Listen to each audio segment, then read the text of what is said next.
Hello and welcome to the JB&M Sports Fanatic channel. What's good with you?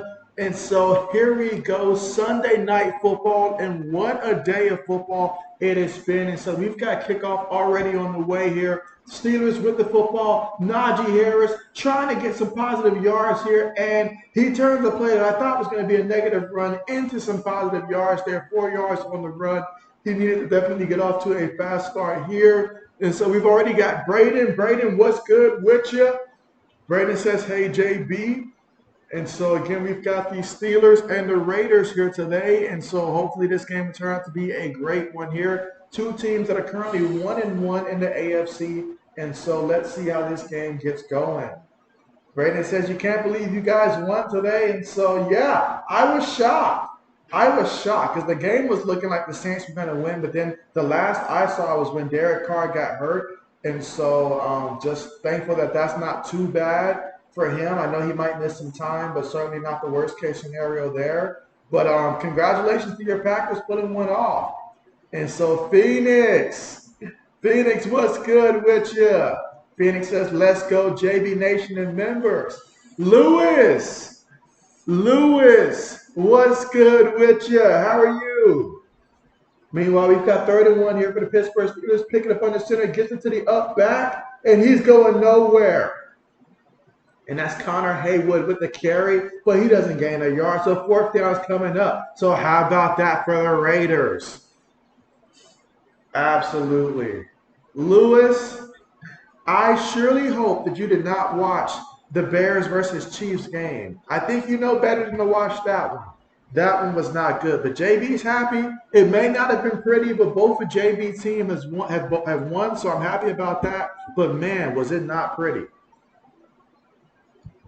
Braden says, congratulations on beating the Jets and being their owners. And so thank you. Thank you. You understand how that's like to beat a certain team and stuff like that. Meanwhile, for the Raiders on the return, brought down at about his own 12-yard line. And that's where the Raiders will take over for Jimmy Garoppolo's first home game as a Raider. We'll see how that goes.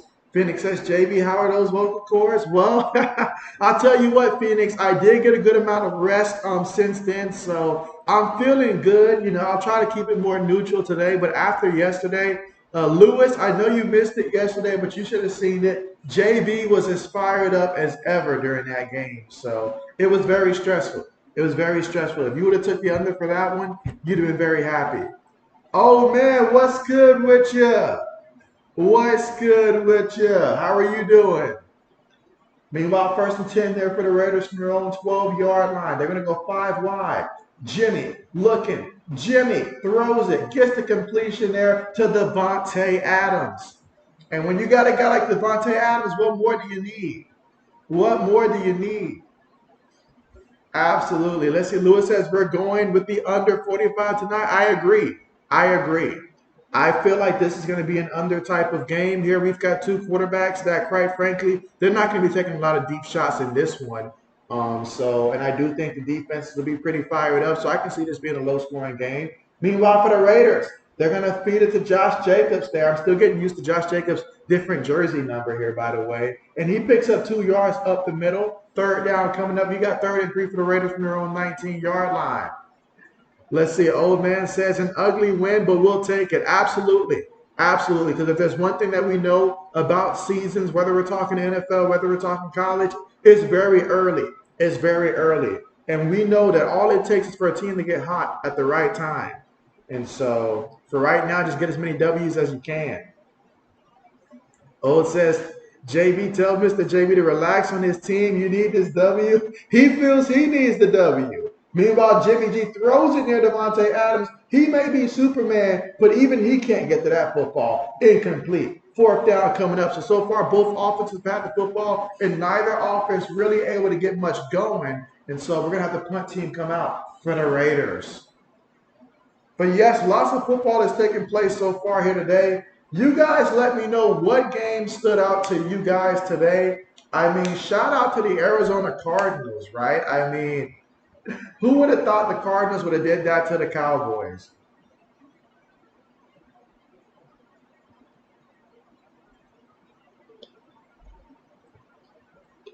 Catches it from his own 33-yard line. On the return, he's still moving all the way to about that 48-yard line. Now, there is a penalty. That's Calvin Austin III right there in that return. Let's see. O says Braden, JB, Cook, Matty P, and I mean Ryan Day. Yes, yes, yes. Let's see. Lewis says, "Oh, I was watching JB. You was suffering from watching Kansas City covering easily that 13.5 minutes. So power to you. I couldn't watch it honestly. I couldn't watch it. It was bad. I mean, I knew it was going to be bad, but it was just bad to watch. It was. I don't know what to say about your Bears right now, Lewis, other than there's a lot of things that need to change right now for your Bears. Like a lot of things. So you guys got to fix that fast, like really fast. When do you guys play the Minnesota Vikings? That way, at least somebody can get a win. Let's see. Braden says, yes, he did, old man. Lewis says, how about Utah? Hey, Lewis, what was the final score of that Utah game? I never looked at the final score. There were so many games going on, but what was the final score for that one? Meanwhile, we are at the commercial here, but when we come back, Pittsburgh will have the football for the second time here offensively here in the first quarter with 11 minutes and 27 seconds to go. But we are at the commercial here. All right, so Lewis says Cardinals, bet. Braden says fantasy has been pretty good today. Okay, okay. What's your record so far, Braden? Are you like 1-1 right now? Let's see. O says the Dolphins look the best team in the NFL. Hey, Miami went to work. They went to work on the Denver Broncos. I mean, they put in a number, and so it made me feel almost stupid for even hesitating on like underdog about taking the over there for Tyreek because Tyreek had that by halftime. It was insane. No Jalen Waddle. You wouldn't even know that he was on the team. Let's not forget, this was without Jalen Waddle. They went out there and dropped 70 on the Broncos and stuff like that. Whatever Patrick Surtain father told him and advice he gave him, I hope he forgets all that information. Forget all of it because Tyreek went to work on him. He did a number. He was a professor in the lab. I'm starting to believe that he can get 2,000 yards receiving. He certainly can. You know, it's just a matter of will they let him, but he certainly can. Absolutely. Braden says the Cardinals beating the Cowboys and the Dolphins beating the you know what out of the Broncos. We call it the shift, you know, beating the shift out of them. Oh, it says, by the way, I had to block Taylor Swift's name on Twitter. You say NFL and everyone was going crazy about her watching the game and dating Kelsey. And so, yeah, that's right. That's right. That's right. Carmichael says, hello, JB. How are you? Carmichael, the man of the hour, Mr. Pittsburgh Steeler himself. How are you doing? How is your fantasy team doing? I mean, this is like the second time we're streaming the Pittsburgh Steelers here in like what, less than a week and stuff like that. So you got to be feeling ecstatic right now. But again, right now, guys, we are currently still at the commercial here, but it looks like we'll be coming back to the commercial here very soon here. All right, so here we go. From their own 23-yard line, Pittsburgh Steelers in the shotgun. 3 receivers, 1 tight end, 1 back. That's Najee Harris. They're going to feed it to Harris, and Harris up the middle, fighting for it for some yards. Picks up 4 yards and takes it all the way to the 27-yard line. We got 2nd and 6 coming up here for the Pittsburgh Steelers, who, again, offensively here, got to come out here again. No Dante Johnson once again, but, hey, George Pickens, he's shown that when he does get the football, he can do some great things. It may be to their advantage to go out there and try to feed him and also utilize Jalen Warren as well, as he showed a lot of potential in the pass game also. But I'm going to be watching Calvin Austin III and stuff like that and seeing how he looks out there, him and Allen Robinson. Meanwhile, Pickett, rush in his face, throws it, and Najee tried to make the catch of the day but could not. Incomplete, 3rd down coming up, 3rd and 6. But yeah, Lewis, I'm seeing a defensive game in this one for sure. Meanwhile, JB needs to go ahead and set up the poll question here, so give JB a moment for that. I've got a lot of extra tabs opened up here. Absolutely. All right, so here we go. 3rd and 6. Out of the shotgun. Pickett on the move, still looking downfield, throws it incomplete. That was just far too high right there. Nothing that can be done. 4th down coming up. So once again, the Raiders forcing a punt here. So neither team moving the ball.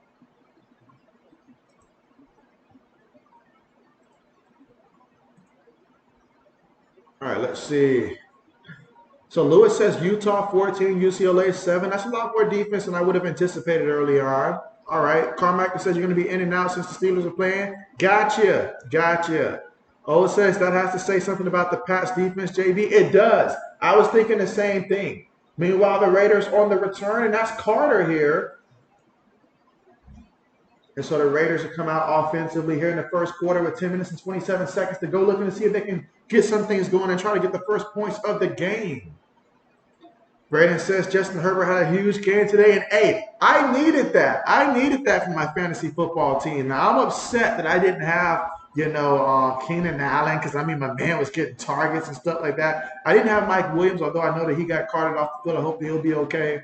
But Justin Herbert, he did a number.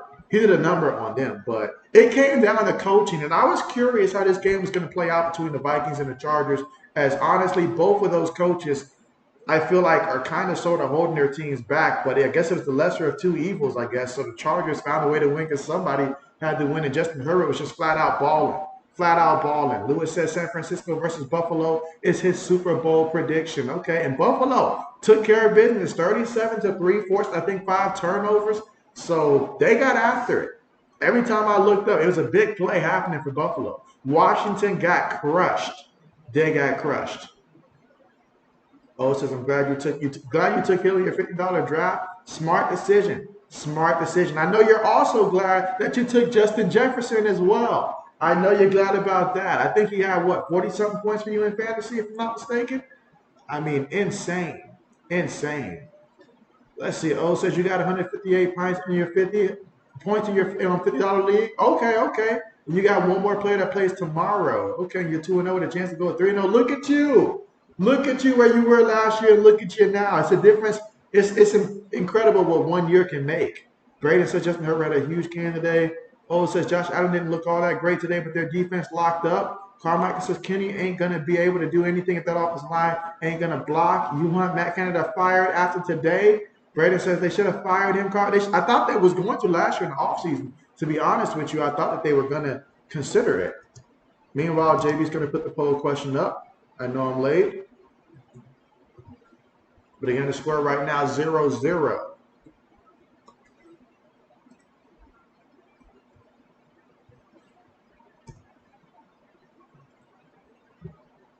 All right, so we got the poll question up there. You guys let JB know who's going to win. The Steelers or the Raiders. Both teams right now 1-1. Nobody wants to drop the 1 and 2 here. It'd be so positive to be 2-1. So we're going to see who can go out there and pretty much make it do what it do.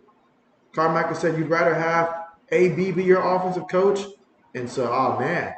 Let's see. Oh, it says, yeah, JB, I told you I was coming next year. You're winning it all in fantasy. So I think Mr. JB's got something to say about that. Meanwhile, for the Raiders, play fake. Jimmy throws it, gets the completion to Devontae Adams.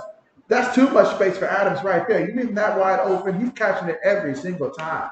Now, he picked up the first down.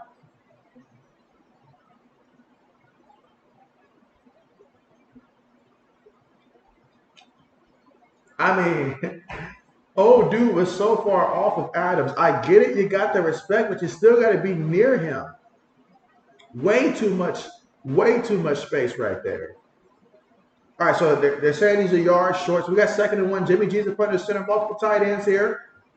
And, he just got it off to the back. But, man, that interior line got, sabotaged there. Somebody missed their block. And Jimmy paid the price for it. And we know Jimmy. We call him Jimmy Glass. And there's a reason why we call him Jimmy Glass and stuff like that. My man is fragile. So you got to protect. You got to make sure he does not get hit.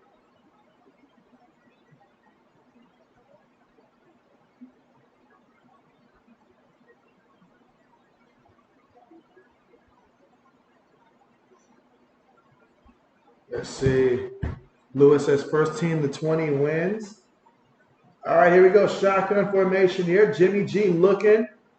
Throws it. Nice touch. Gets Adam near the sideline. That's going to be another completion there.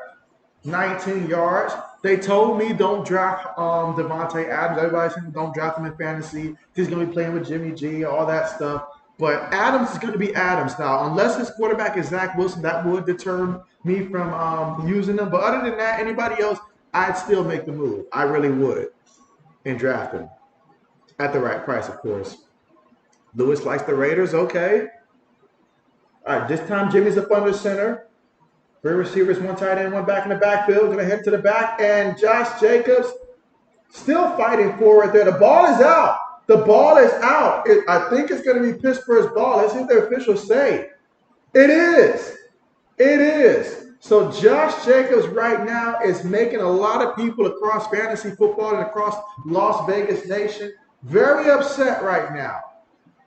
Wow, he fumbled the ball. Let's look at the replay. Now, wait a minute. Was that knee down? Was that knee down? We'll find out when we come back from the commercial.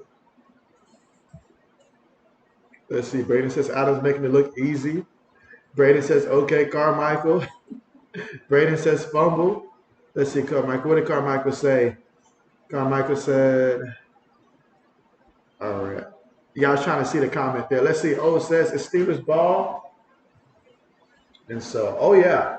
That's a big fumble. Big fumble. Because in a game like this, it's going to come down to protecting the ball, protecting your quarterback, and just making sure that if you do get the lead, protect the lead. Let's see. Oh, it says, hold on, his knee was down. Yeah, on that replay, it looked like his knee was down. And so, yeah. So if that replay, because I didn't see where the ball was at, but it just looked like before that ball was coming out, that knee was down. So it should be Raiders on with the ball. And so in the zone, what's good with you? What's good with you? How are you doing, my guy? So in the zone says, my guy, what's the deal? Say, you already know. And you say you think he was down. And so, yeah, on that last replay that they showed before they hit the commercial, it looks like he was down. So I fully expect for this one to be overturned and for it to return back to the Raiders. And so O says, what's good in the zone? Absolutely.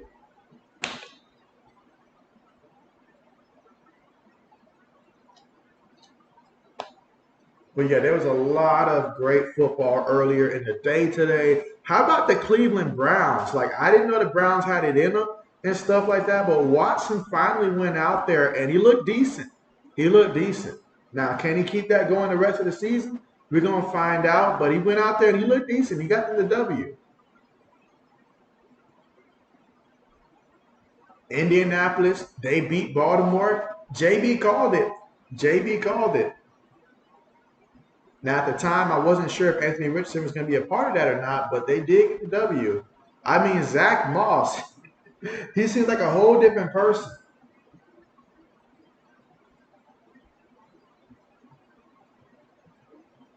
All right, so it looks like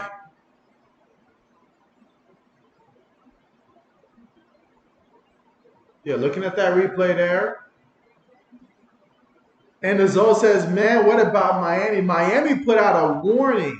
They put out a warning out there. I mean, we all knew Tyreek was special. But my goodness, you mean to tell me there was no Jalen Waddle to worry about? And so if this man wakes up and decides that he wants to go after it, he can go crazy, like crazy, crazy. There's no way to defend it. There's no way to defend it. I mean, after seeing how poorly the Broncos did, trying to put Patrick Surtain. They tried to put Patrick Surtain. Oh my God! And they thought that was going to shut him down because he got a couple of tips from his dad. Nah, that ain't it. But they learned a valuable lesson. I want to see Sean Payton get to the podium and say the same thing that he said about the previous coach there, Nathaniel Hackett, now Jets offensive coordinator, and talk about how bad the coaching was there. I want to see him talk about the coaching now for the Broncos because it ain't looking good. Meanwhile, Jimmy gets the completion there to Myers. All right, Myers gets brought down there. Short of the first down with a nice pickup there. Picked up about 13 yards. So now we got 3rd and 1 coming up. Let's see. Oh, says just happy the Pats won the game. It was ugly, but we'll take it. You said Tua looked like he did at Alabama. You wish the Pats would do what the Dolphins did for Tua. In order for that to happen, we would have to totally reboot who we are as an organization. And you know that's not what we do. Oh, we don't go out there and get Lamborghinis. We go out there and go thrift shopping and stuff like that. And that's what we do. So you know that's what the Patriots mindset is. We're trying to save the extra buck. But it sure would have been nice. It sure would have been nice. All right, so meanwhile, Jimmy G tried the quarterback sneak it, but yeah, Jimmy couldn't do it. I'm all for the quarterback sneak, but there are two quarterbacks that I feel like probably should avoid the quarterback sneak. Jimmy G is one, and Tua is the other. For those two, I would totally do Canadian football style, put in the back of quarterback, let him go, or do like the Saints would do with Taysom Hill, find another quarterback to do that for them. But hey, that's very close. Fourth, I'm not even gonna say fourth in inches. That's like literally fourth in an inch. So let's see if they go for this. I feel like you got to. Like, just looking at how close that is to the first down, if you don't believe you can get this first down, you just don't believe in your offense. That's the message that you're sending. So you sort of got to go for it. And you're at the Pittsburgh 32-yard line right now. We're 0-0 here in the first quarter, 7 minutes and 10 seconds to go. So you just got to tell your offensive line, go out there and show us why we pay you. It's that simple. It's that simple. All right, so we got a timeout call right now by the Raiders. And these are the kind of games right here that I'm going to be watching a guy like Josh McDaniels. And you guys know, when Josh McDaniels was signed by the Raiders, I know Raider Nation, they hated it. JB tried his best to support his boy, just because that's my boy right there. You know, Josh McDaniels, I'm pretty fond of him. But as a coach, though, all that talent he had last year, he got to redeem himself this year. That's all I'm going to say. He got to redeem himself. Let's see. Oh, says, yeah, JB, you're right. And again, we got 7 votes in right now. And right now, the Raiders are leading the poll here. Okay. Let's see if they can get this first down here. We got 4th and inches right now. Jimmy G up under center. Tight end goes in motion. We got a fullback in the back of the backfield, 2 receivers. And it's going to be a play fake. Jimmy looking. Jimmy throws it up there. And we get a catch. And that's going to be a touchdown. So how about that gutsy call on 4th down to do a play fake with Jimmy Garoppolo throwing it deep? And so, I mean, it had a lot of air on the ball. I'm not going to lie. I think if I was playing safety, I might have gotten the front of the ball, but Adam still would have took it over me anyways. But I'm just saying, like, there's a lot of air on that ball there, and he lucky the DB was lost. Who was the DB that got blessed on that play? That was Peterson. Patrick, time to hang him up, Peterson. All right, my guy, that's a sign that it's time to hang it up. I have so much respect for Patrick Peterson. I hate to see him out here just being lost. He was lost on the play. Looked the wrong direction and everything. But the Raiders get the first points, and the extra point is good. So the Raiders get the first points of the game here. They're up 7-0. Jimmy Garoppolo all smiles in his first home game ever as a Las Vegas Raider. He's currently right now 5 of 6 for 78 yards passing. Raiden says your favorite receiver of all time with a touchdown. That's your favorite receiver of all time? You guys sure have had a lot of Green Bay Packer receivers that have gone through there. I'm not going to lie. A lot of them. But if I had to say my favorite receiver of all time, you guys already know where JB's going to go with this one. Randy Moss. Randy Moss. I mean, for a guy to get Moss to have that speed, to have that height, to have that kind of game, Randy Moss for sure. Even before he joined the Patriots, he was just fun to watch. And so that has to be my favorite receiver of all time. Has to be.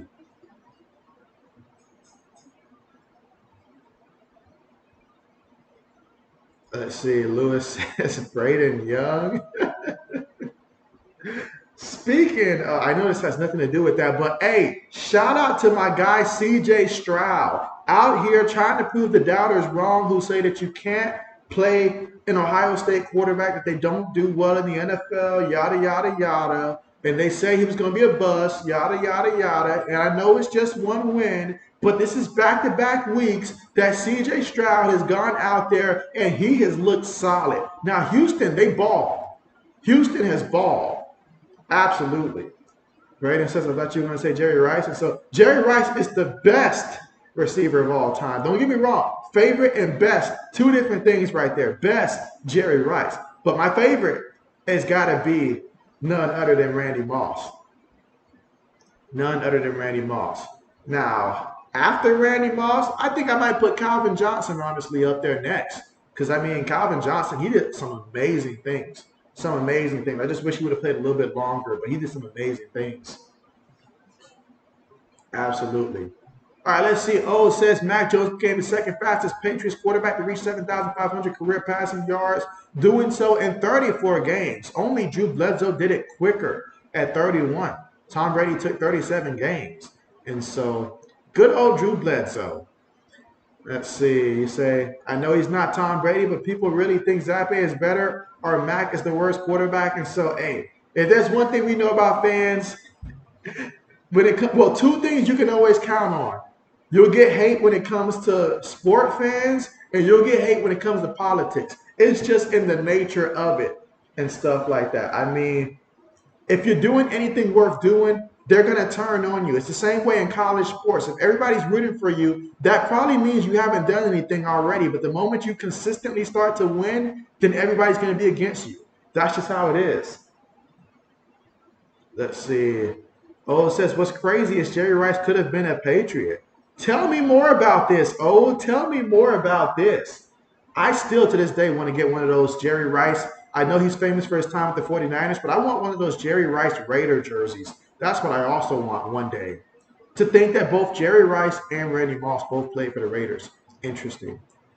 Let's see. Braden says, agree, Jerry Rice is the GOAT. Phoenix says, agree with JB. Moss was so fun to watch. And so, oh yeah, absolutely. Now, maybe not for Braden. Maybe not for Braden a couple times down there when he was with the Vikings, but he was fun to watch. Meanwhile, pass there to Pickens, incomplete. Incomplete. I believe that my opponent in one of my fantasy leagues has George Pickens, so I'm going to have to root against him today. Great coverage on the play. We've got 2nd and 10 coming up.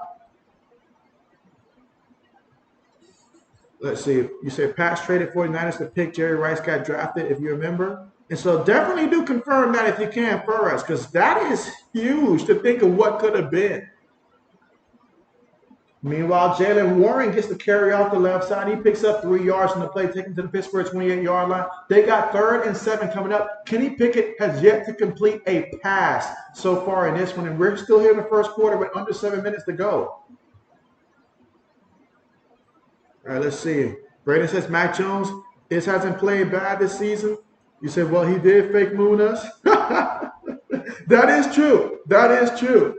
But, hey, that was just young Randy being young Randy. 3rd and 7. All right, we got 3 receivers, 1 tight end, 1 back.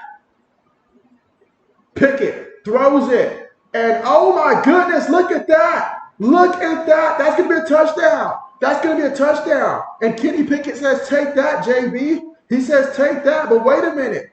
Wait a minute. There's a flag. There's a flag. So hold everything. Lewis says, come on, Oakland. Lewis says, we're going back to Oakland with this one. That's going to be a defensive holding. That's going to be a defensive holding, so that's good. That's 72 yards right there and a touchdown. Wow.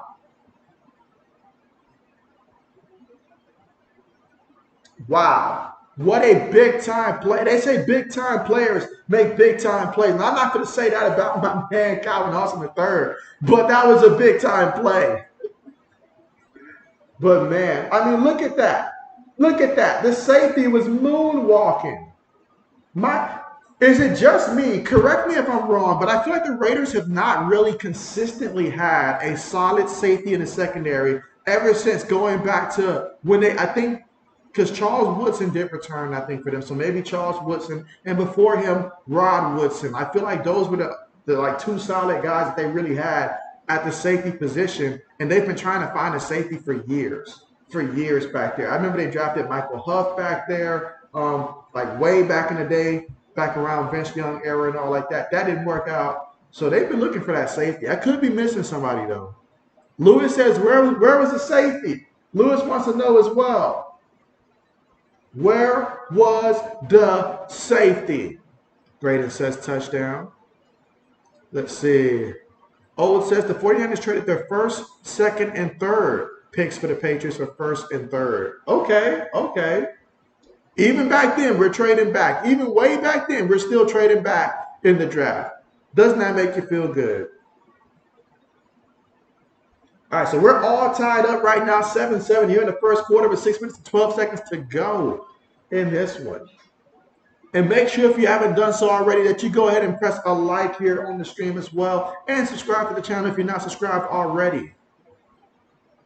Getting ready for the kickoff here from the Steelers. We'll see if the Raiders will return. Kickoff on the way. And no return. Nice booming punt kick right here. All right, let's see. Braden says the Packers almost traded Aaron Rodgers to the Raiders for Randy Moss. And so, good old Randy Moss. I was so glad when he got traded to the Patriots. To think that he got traded for just a 4th-round pick, that was highway robbery right there. I'm so thankful for that. So thankful. And so you say Moss, not Moon. I was about to say Randy Moon. Did you just combine Randy Moss and Warren Moon? Is that what you did? All right, so here we go for the Raiders here. Take it over from their own 25-yard line. Play fake. Jimmy. Uh-oh. Jimmy's in trouble. He's brought down by T.J. Watt for the sack. You know it was just a moment of time. This guy is incredible, and he can get to a quarterback at least twice a game, I feel like. And so, wow, just look at that. Look at that. So what you're telling me is you put a tight end on his side, but you don't use the tight end to help chip and stuff like that. You really thought that your right tackle was going to be able to go against T.J. Watt? Come on, man. Insanity.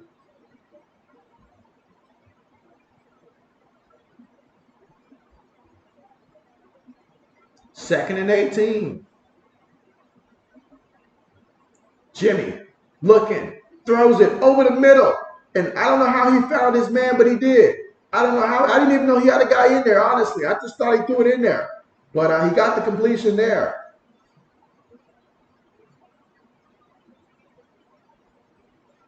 Let's see. O says, yeah, that's why when they're younger, solid Pat fans talk about Bill Belichick trading down in the draft, you say, well, at least Bill didn't give up on the GOAT receiver. That's a fact. That's a fact.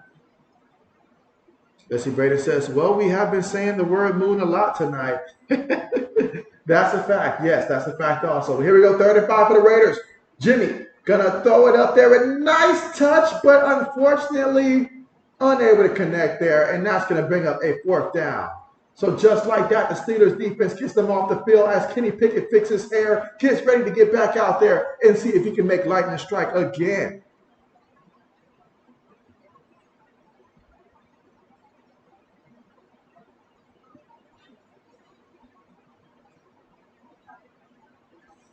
So we got the punt unit out here for the Raiders. Again, they're going to punt from their own 30-yard line.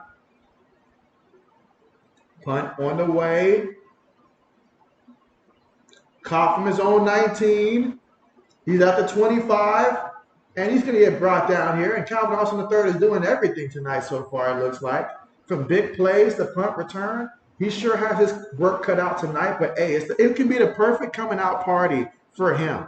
But Lewis says, not so fast. He says, no more touchdowns. He's out here making sure the sprinklers are ready to go, trip people if need be. He is ready.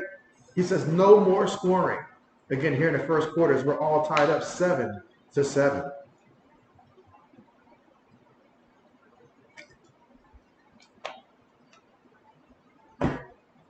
But, man, what a big-time play there by Calvin Austin III. That was huge.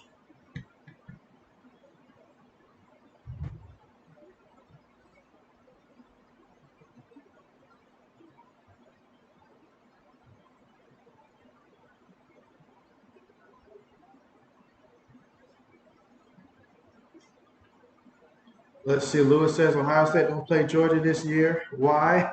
Because they're in different conferences, Lewis, and Georgia doesn't want the smoke. They barely got by last time, all right? Do I need to remind you what South Carolina almost did to Georgia this year, Lewis? Come on, man. Come on. But nah. You know that's how things work. If they want to face us in the college football playoffs. Hopefully we'll find a way to get there. But, yeah, face us in the college football playoffs. I'm glad you're not in charge of the schedule, Lewis. You probably would make us play them twice in the year. Probably.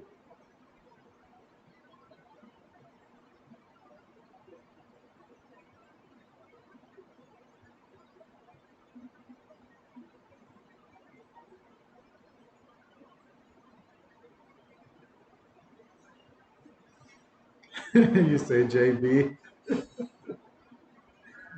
Oh, shoot. But again, we are right now currently here at the commercial here in the first quarter, 4 minutes and 29 seconds left to go. When we come back, it's going to be Pittsburgh football here. Last time out there, Kenny Pickett launched a rocket to Calvin Austin III, and he showed that he's got the wills to pay the bills, and he went out there 72 yards for the touchdown. Can lightning strike twice? That's what everybody wants to know. Get this kid the ball.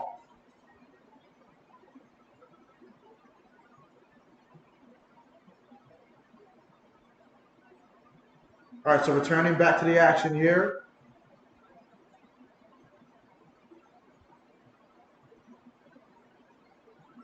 Shotgun formation. Haywood goes in motion.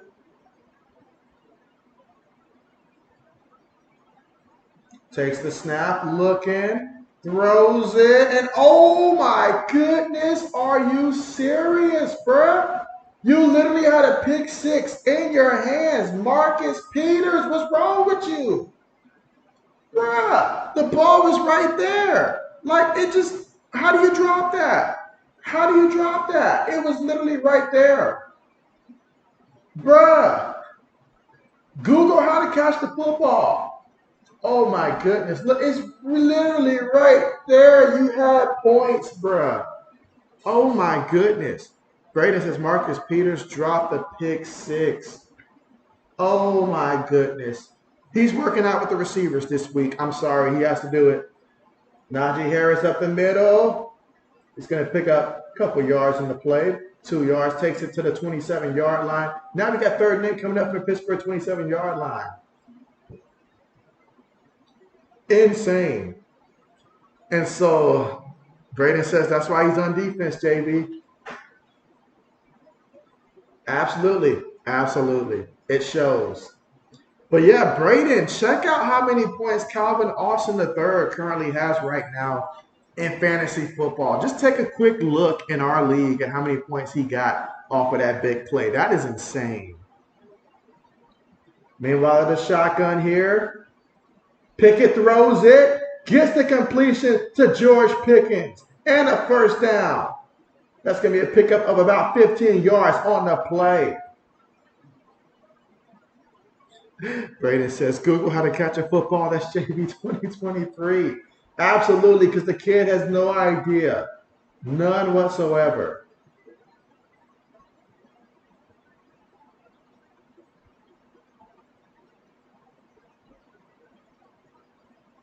Kenny Pickett's out here getting walloped after the pass.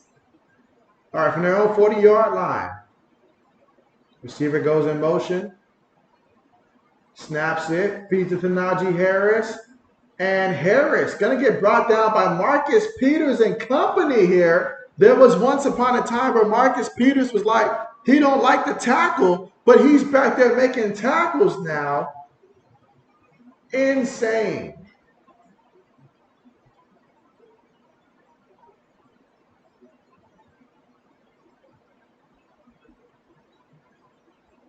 Insane. All right, so we got 2nd and 10. No backs in the backfield here in the shotgun. Pickett throws it, gets the completion. It's going to be Allen Robinson III. He's going to pick up about 6 yards on the play, his first catch of the game. Third down coming up here, 3rd and 4 from the Pittsburgh 46-yard line. Braden says 28.20. Wow. And so, yes, one of the biggest changes this year and stuff like that is the fact that in my league, you get rewarded for like big time plays that go for like a touchdown. Like if it's a huge, based upon the yardage and stuff like that. So, yeah. Let's see. Oh, it says Marcus would have had a pick six. Oh, did you see how many points that he got for that big play on that touchdown, Calvin Austin III? Meanwhile, Kenny Pickett always getting brought down by 2 to 3 defenders there. And of course, Mason Crosby says, get that out of here. He says, get that out of here. Let's see. Braden says, there's Crosby. Kenneth, what's good with you? What's good with you? Kenneth says, Hey, my friend, how are you doing tonight? And that you're doing pretty good. I'm happy to hear that you're doing good, and I am doing great. I am doing great. Nothing like having a day full of football, a weekend full of football. I just wish that tomorrow was a holiday, but it's not. But JB is great, though. Punt. It's taking a Steelers roll here inside the 15. And that is where the Raiders will take over here as we're all tied up 7-7. Jimmy G and company coming out here. Let's see how they look here on this drive, in which they will finish out the first quarter, barring something catastrophic there. They will finish out the first quarter. Braden says, yeah, I noticed the bigger plays got you more points. And so, yes, an extra element right there. So, therefore, let's see. O says, yeah, that's crazy. Now I know why JJ got so much points. And so, yes, absolutely. Absolutely. By the way, how many points did you end up with? Wasn't it like 45 or 44, something like that? Meanwhile, Jimmy G out of the shotgun, going to hand it to Jacobs, and Jacobs goes up the middle, picks up 2-3 yards on the carry. 40 seconds left to go here in the first quarter, and we're all tied up 7-7. Braden says, what game am I streaming tomorrow? Tomorrow, I am streaming the rematch of the Super Bowl in which we got to witness a couple years ago between the Rams and the Bengals. That's the game that I'm streaming. I strongly considered doing the Buccaneers and the Eagles, but I figured I don't think I've done the Rams or the Bengals yet, so I figured why not go ahead and stream that one. So, yes, I chose to do that one. The NFL's giving me options, though. I do like it. So, yeah, that's going to be the game that I will be streaming tomorrow between the Rams and the Bengals. It also gives me a little bit more time to finish up with work and stuff like that. Let's see. Oh, it says 41.90. Okay, 41.90. Sheesh, that's a lot. JB would love to get A.J. Brown to go out here and ball out like that for me. I wish he would. Really. But that also means that your opponent has a chance to go out there and just go crazy. Lewis says, JB don't like Philly. Don't be silly. JB loves Philly, all right? JB loves Philly. JB doesn't like the Giants. JB doesn't like the Jets. But I still don't have no problem with the Eagles. I really don't. We're 1-1 in the Super Bowl. I'm cool with that.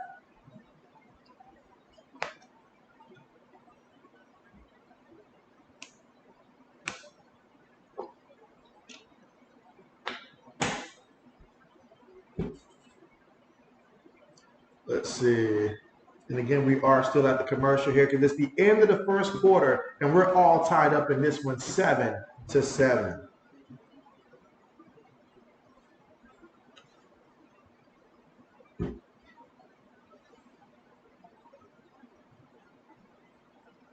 I mean, just imagine having a guy like Tyreek Hill. I truly believe at some point this season, Tyreek Hill can get probably 60 plus fantasy points in my league. I can totally see that. And he could have did it today. Could have did it today if the Broncos were able to keep pace or kind of do like the Chargers did when they played Miami. I could see something like that, honestly.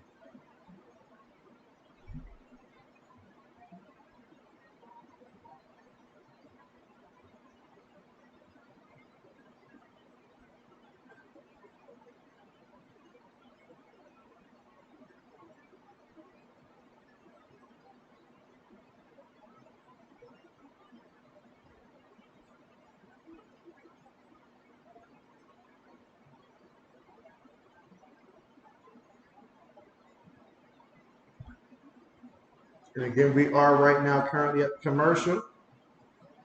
Braden says, okay.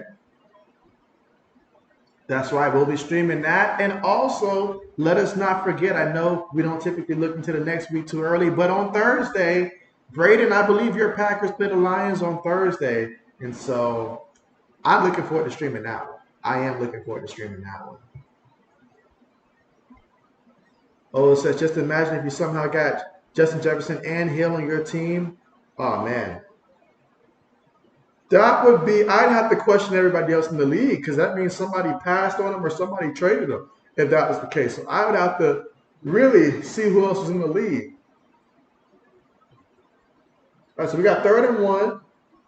Out of the shotgun.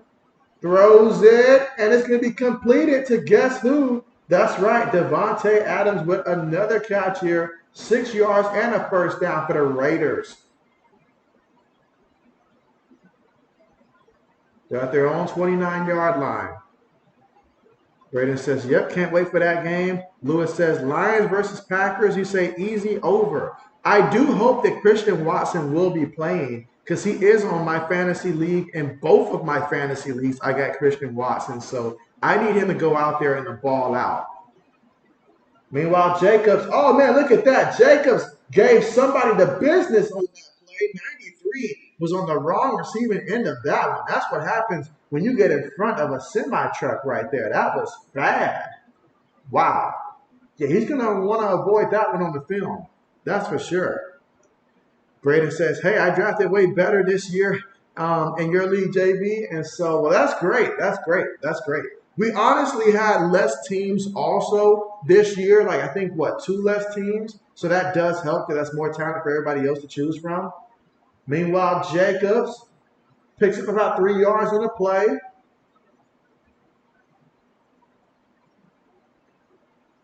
I'm mad that Randall Moore went off and he was on my bench. I mean, there's no way I would have known that he would have went off. I honestly was waiting for Kyler Murray to get back. That's why I've been rostering him that, waiting for Kyler Murray to get back. And seeing that they beat the Cowboys, that makes me happy because now maybe if they win another game, the Cardinals will really be like, okay, let's put Kyler out there. Our season's not dead. Or if Joshua Dobbs can keep doing what he's doing, that's cool too. Jimmy. Look at Jimmy throws it, and Jimmy gets the completion to Devontae Adams. Another catch and another first down, 19 yards on the play. I'm just glad I'm not playing against Devontae Adams this week. That's all I'm saying. That's all I'm saying.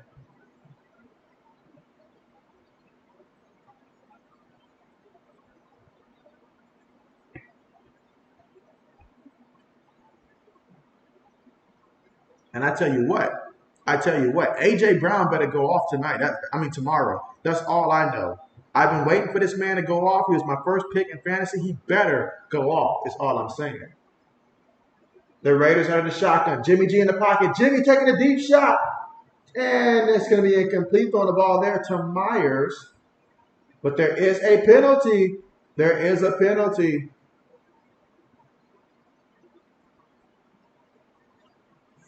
Braden says his fantasy research paid off.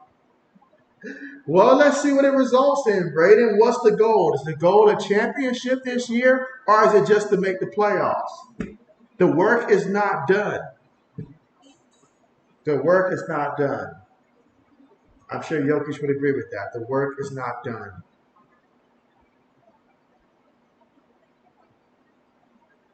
All right, so that's an incompletion there. 2nd and 10 coming up. Ball at the Pittsburgh 43-yard line. I was just about to ask, what happened to Hunter Renfrow? I don't never see Hunter Renfrow at all. Let's see. O says, JB, unless A.J. Brown get 100 points in your $50 draft, you're going to win and be 3-0. That's what's up. Don't it feel good to be undefeated? And so, ooh, Jimmy G. Jimmy G just turned into Jimmy Y. Why would you make that throw? He threw an interception. It was bound to happen. Wow. Yeah, Josh McDaniels is not going to like that. Right now, you can't turn over the ball in a game like this. Braden says win the championship. Then he says pick. Oh, it says I need a running back in our fantasy. That's the one thing holding you back right now. And so, yeah, I mean, hey, going back, looking back, But honestly, though, you still could have gotten a guy like Kyron Williams, who's been going off for the Rams. He was available. And then the rookie who the Dolphins got, like Arcane or whatever his name is, he went. I know, it was garbage time, a lot of that, but he went off today as well. Now, he's not going to always do that because Miami's not going to drop 70 on everybody, but he looked pretty good. And if Mostert goes down, that's going to be a lot of fantasy points there. You just got to find your guy. Let's see. O said, that's the Jimmy G we all know. Braden says, yeah, I wonder where Hunter Renfrow went to. And so, man, Hunter Renfrow used to be my solid, middle towards the end of the draft. Pick him up. He gets me a solid 13 points. 13 here, 15 here, maybe 17, but at least 12, 13 points. But now, an afterthought. Ever since Josh McDaniels arrived, he has been an afterthought in his offense, or the departure of Derek Carr. Speaking of which, hoping that Derek Carr comes back from this injury sooner rather than later and that everything is good with him.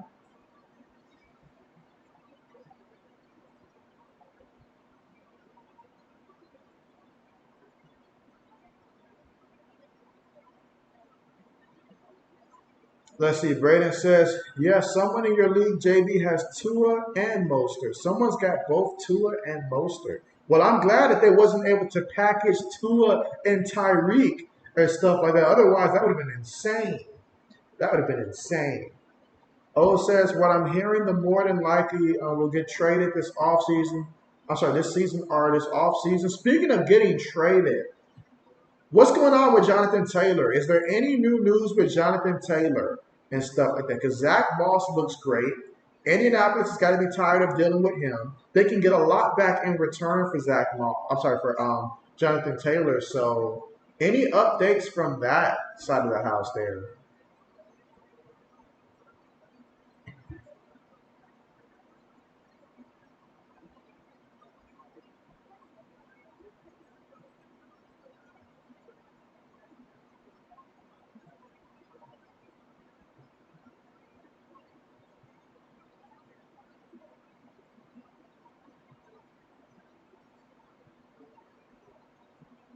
All right, so out of the shotgun formation, Frymouth goes in motion. They got Kenny on the move. They throw it to Frymouth, and he picks up the first down. 14 yards on the play.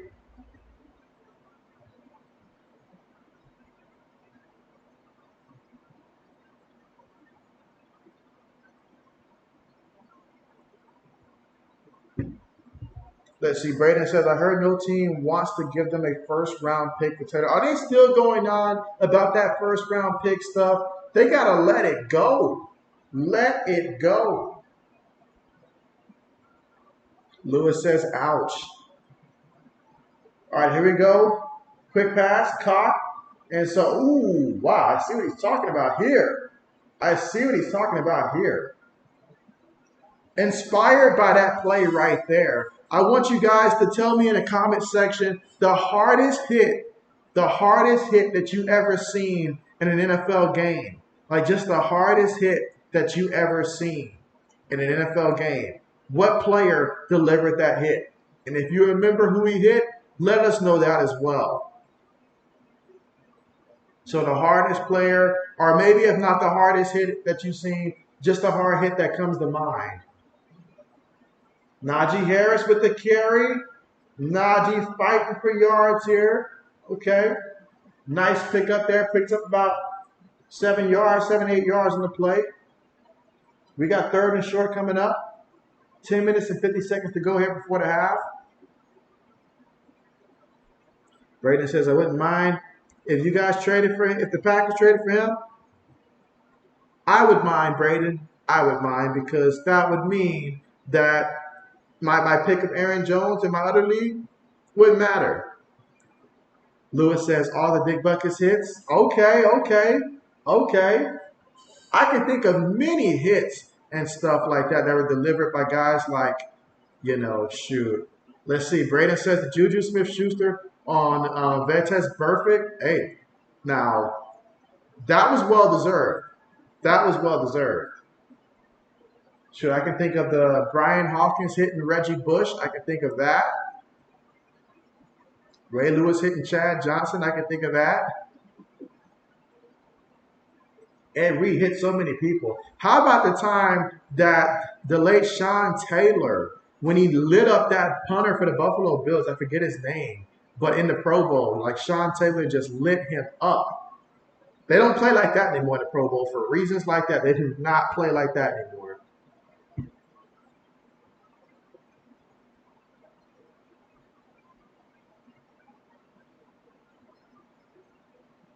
Third and 1. Quarterback sneak. He got the first down.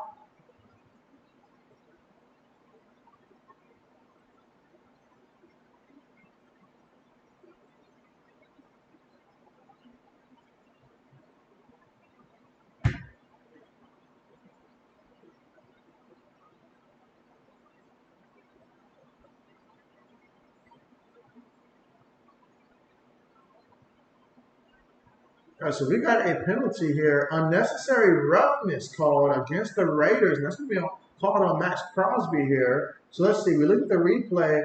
Up, they're not going to let you pull a guy any day of the week. They will never let you do that. That's just something you just don't do. Let's see. Braden says the one safety from the Broncos that destroyed the Chiefs running back in the 80s. Ooh. Old says, JB, for me, it has to be the Sheldon Brown hitting Reggie Bush. And so, man, Reggie Bush was getting nailed. He was getting nailed. I said the Brian Dawkins one. Meanwhile, Jalen Warren there on the carry. He picks up 6 yards on the play. Let's see. Lewis says, hold him to a field goal.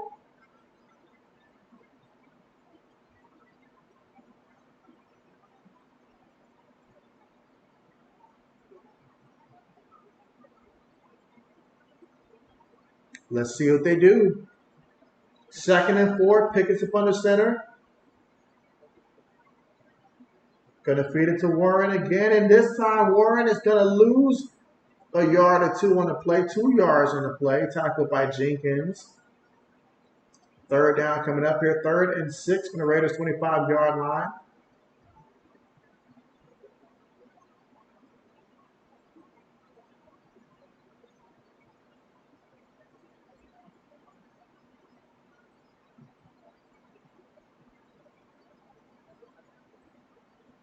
So Lewis is hoping that the defense holds up. Let's see if that's going to be the case. Lines up in the shotgun. Pickett throws it. Oh, incomplete. Incomplete. Great coverage on the play, and that will bring up 4th down. That makes Lewis happy.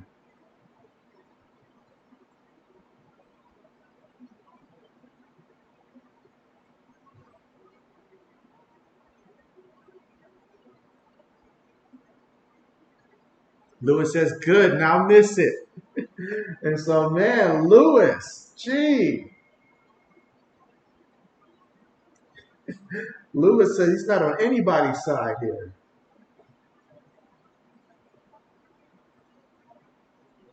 Field goal is up, but the field goal is right down the middle, and it is good. 10-7 right now, the Steelers over the Raiders here in the 2nd quarter with 8 minutes and 33 seconds to go.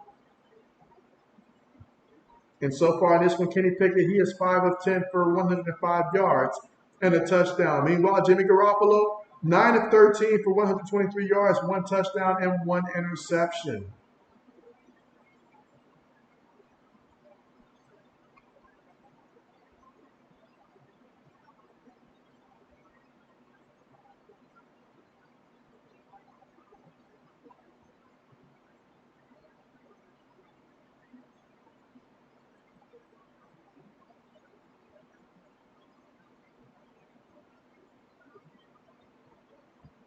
And again, we're currently right now at the commercial.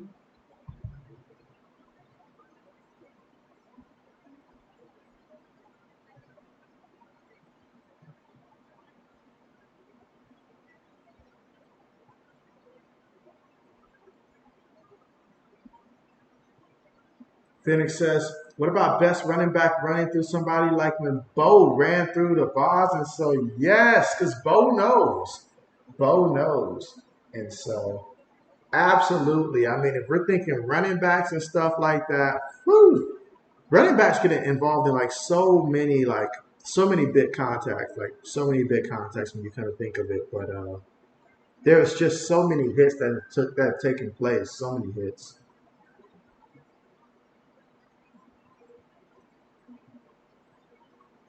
Heck, I remember when Troy Polamalu was at college at USC, and Troy Polamalu lit up this one guy who called a fair catch. Troy Polamalu lit him up anyways, in spite of the fact the kid called a fair catch. It didn't matter. Troy Polamalu went full speed and lit him up. So he ignored. So, that right there would make me nervous as a punt returner. I called a fair catch. I'm supposed to be protected. And you came and you didn't just hit me. You lit me up. So that would have knocked out my concentration. Oh, it says, JB, I'll be doing the dishes, so I might not type for 5 minutes, but you'll be listening. Okay, bet, bet, bet. Appreciate the heads up. And so, Braden, your Hawkeyes are playing Michigan State next week. And so that should be a winnable game. Let's see, Lewis says, JB, who do you think has the best NFL team logo? The best NFL team logo? Wow. I would honestly say, well, JB's opinion probably shouldn't count because honestly, for me, it would be more so the colors that I like, and I love silver and black. And so, I mean, I've always been fond of the Raiders helmet. I have been, not just saying it because we're streaming them. But aside from that, I'm trying to think if there's another team. Uh, I would say the Raiders helmet. Lewis says he likes the Bucks. I will say this though. I will say this. I used to be irked really badly by the Chargers' old uniform. Think before Phillip Rivers and Ladainian Tomlinson, before that era when they were really good and stuff like that, before they went to the powder blue, I used to hate their old jerseys and stuff like that. I don't know why. I just didn't. I wasn't too fond of it. So when they made that switch, it was like a breath of fresh air for me, honestly. All right, so they're trying to feed Josh Jacobs here, but Josh Jacobs, he's not going anywhere anytime soon right now. The Steelers are clearly taking him out of the game, or at least trying to. From their own 24-yard line, Jimmy G looking. Jimmy throws it up there. Incomplete. Incomplete. Safety came in and said, I will separate that. Third down coming up.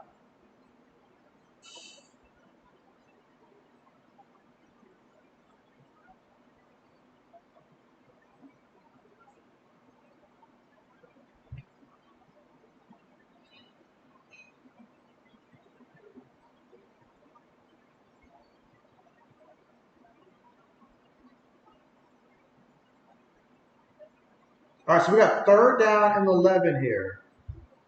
30 seconds on the play clock. Jimmy G making adjustments here. Got to snap the ball. Got to snap the ball. Doesn't even get the snap off. Doesn't even get the snap off. And so that's going to be a delayed game penalty, knocking back 5 yards here. And again, second quarter, 7 minutes and 53 seconds to go here.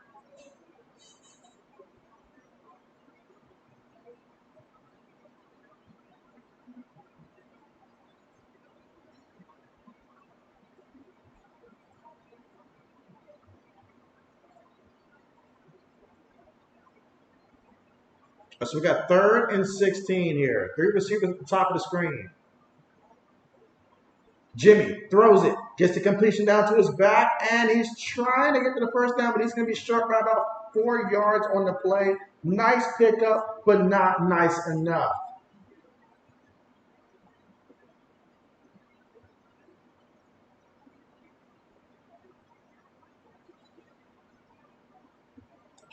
All right, JB's next question for you guys. When you think of a journeyman who started off his career, let's just say as a journeyman, or maybe he didn't establish himself, but he figured it out late in his career, who comes to mind when you think of a quarterback who started off as a journeyman, going from either team to team or just never got it going until somewhere towards the middle end of his career, and then it just started clicking, like he's probably made a Pro Bowl or two, and he just started looking at the quarterback who you thought originally he could be. What quarterback comes to mind when you think of a journeyman? Or one of your favorite journeymans, I should say, since we're currently right now at the commercial.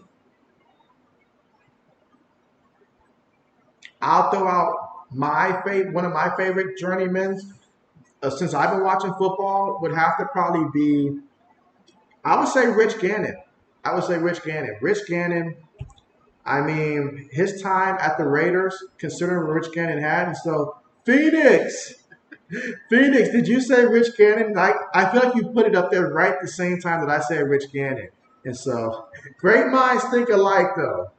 But yeah, Rich Gannon for me, it was a fun period watching that Raider team who honestly, they were a Super Bowl team. They just was a team that just caught a lot of bad breaks. We all know about what happened with the Tom Brady stuff and all like that. The following year, you just so happen to make it to the Super Bowl to lose to the Buccaneers. The coach who used to coach you and stuff like that, that gave away a lot of signals and stuff like that, made the score look worse than it was. You think about they ran into teams like the Rams and stuff like that. I did want to see the Raiders and the Rams in the Super Bowl and stuff like that. I felt like that would have been good.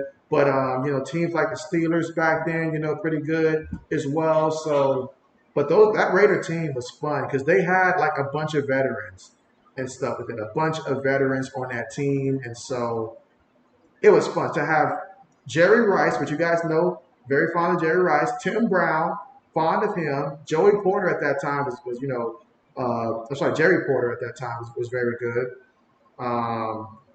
And so, again, that was a receiver that they had at that time. Charlie Goddard, all those guys. They had some guys on the defensive side. Charles Woodson, Rod Woodson. They had some guys. They just aged. Lewis says Fitzpatrick. Fitzpatrick has hurt me a couple times, Lewis, but hey, he was a great example there as well. I'm still mad to this day that they benched him in favor of Tua his rookie year because that year right there, Fitzpatrick was doing Fitz magic type of things for the Dolphins there. But when Tua went in there, he wasn't ready that year. But in hindsight, it worked out. So I guess. But at that point, I was furious because I had Fitzpatrick on my fantasy team too. I was furious at that time. Now, the Patriot fan of me, I was happy about that part. Let's see. Phoenix said we said at the same time. Agreed. Oh, it says JB for me is Doug Flutie. Doug Flutie. The wonderful Doug Flutie.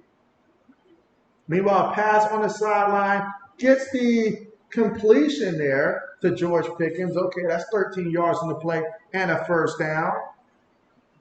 But the great old Doug Flutie. And so, speaking of Doug Flutie, that reminds me of quarterbacks like Vinny Testaverde. Vinny Testaverde played well until his mid-40s. I think he was like 44 his last season, if I'm not mistaken, 44 or 45. But Vinny Testaverde, I think of guys like that who played well into their 40s, which it was not common to do at all before Brady did it. And so Najee Harris gets back to the line of scrimmage. Let's see. I think of guys like Kerry Collins. Kerry Collins was a nice guy to root for, especially after he left the Giants. But he was a nice guy to root for, honestly. And that time that he spent at Tennessee, when he took over basically for Vince Young, because Vince Young was not going to do it. But Kerry Collins was nice. He was nice.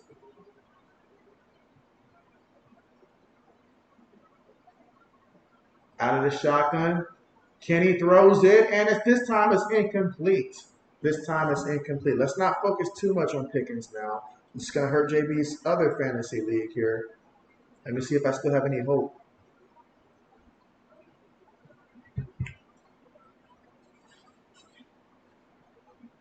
Right, meanwhile, we got 9 votes in. Again, the Raiders right now leading the poll, but the Steelers are leading the game right now, 10-7 with 5 minutes and 55 seconds left to go. And after that incompletion, we've got 3rd and 10 right now with 5 minutes and 50 seconds to go in the second. Shotgun formation here for the Pittsburgh Steelers. Can they pick up this first down there at their own 36-yard line? Pickett throws it, and it's incomplete. But there's flags everywhere on the play. Lewis says the total for the Lions and Packers game is low at 44. Lions might put up 40 by themselves. Ouch. He's saying the Lions are going to come ready to play. Oh, it says JB Whitehouse is trying to beat Gronk so bad. It's kind of like when we saw Kobe Bryant go out there and try to imitate MJ and stuff like that. It's just something you do, I guess, when you're great and the person that you admire was great as well. And you take some aspects of their game and you just want to mimic them and stuff like that. So something like that.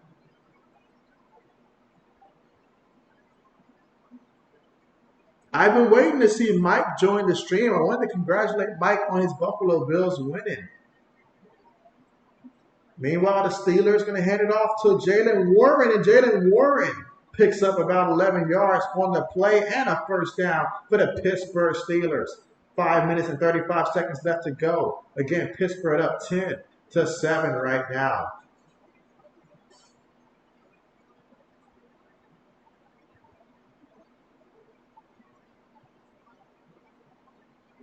Out of the shotgun, quick pass, gets the completion, and that's to Allen Robinson the third. He's going to pick up 4 yards on the play.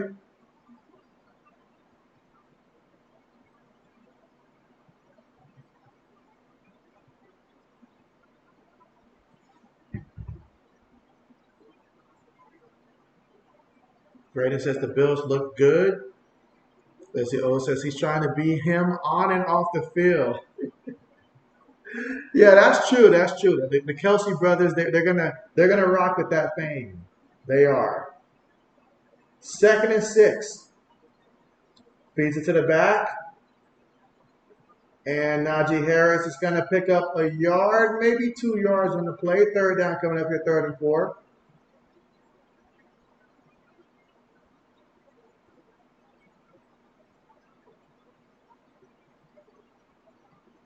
So we got 3rd and 4, 4 minutes and 20 seconds to go here in a second.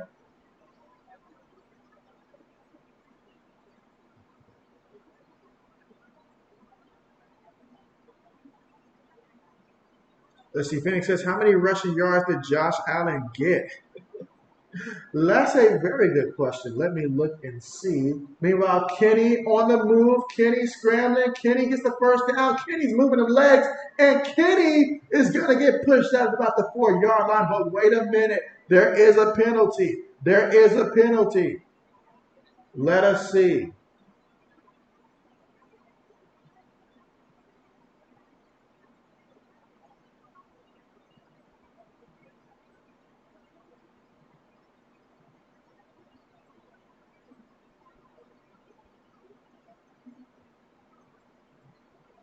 Ooh, so that's going to be on the offense there. That's going to negate what would have been a nice little scramble right there.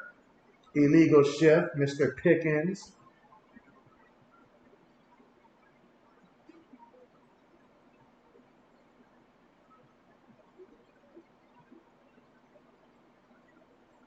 Let's see, Lewis says, bring it back. Lewis, did you make that call? I feel like you made that call there, Lewis.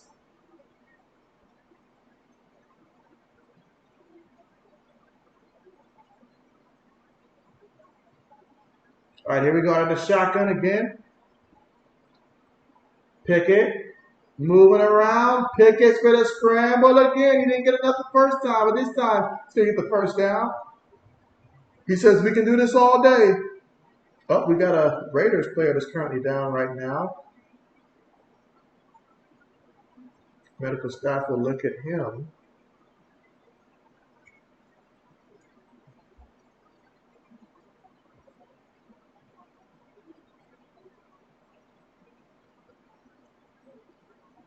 So hopefully he's okay. Let's see how he got injured on the play.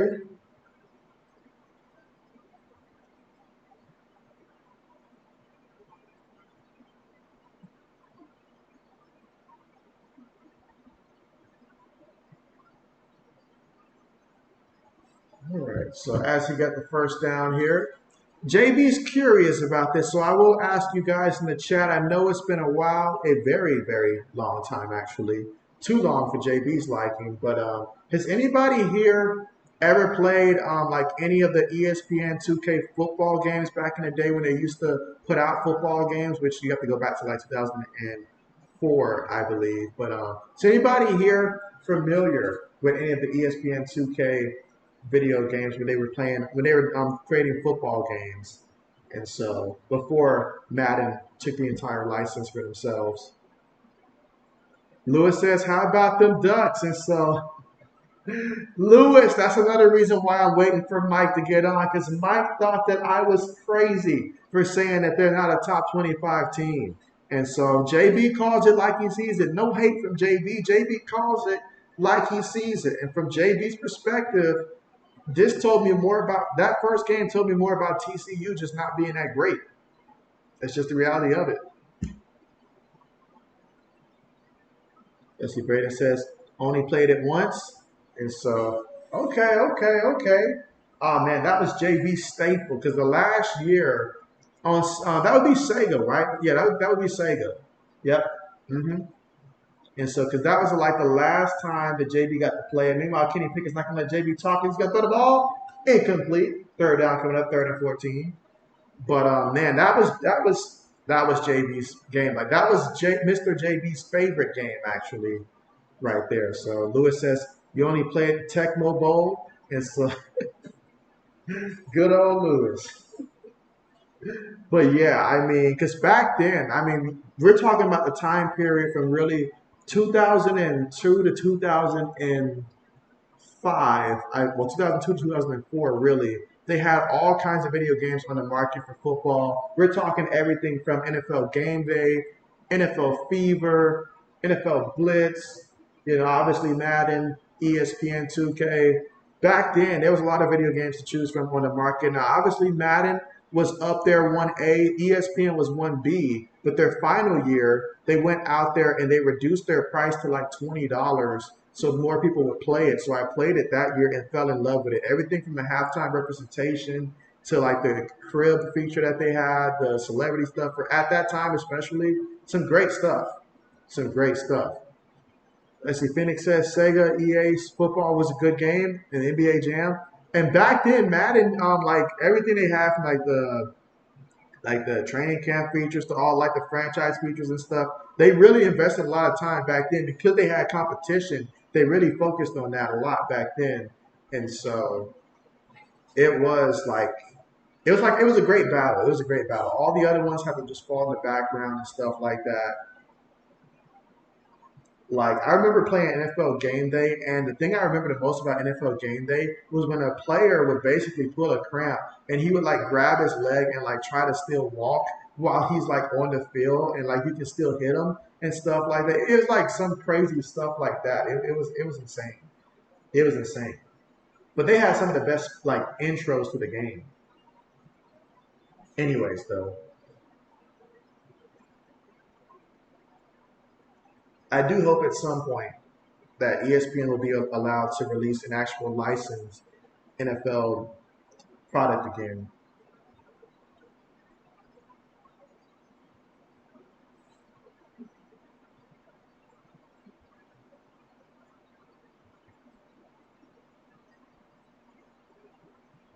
All right, seen another vote came in here for the Raiders. Okay.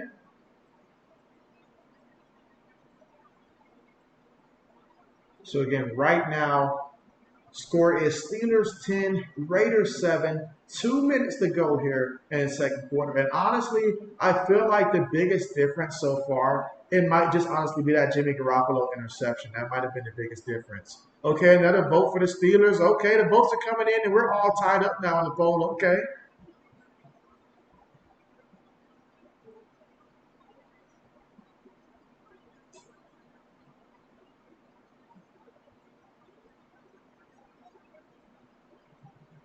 Let's see, Phoenix says EA Soccer. You could punch the referee and get ejected.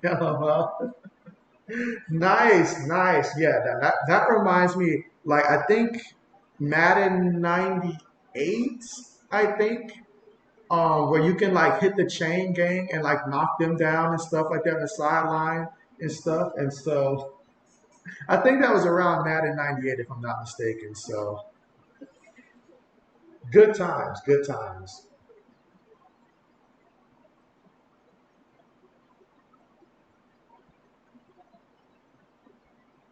All right, we got a 42-yard field goal attempt here coming up for the Pittsburgh Steelers.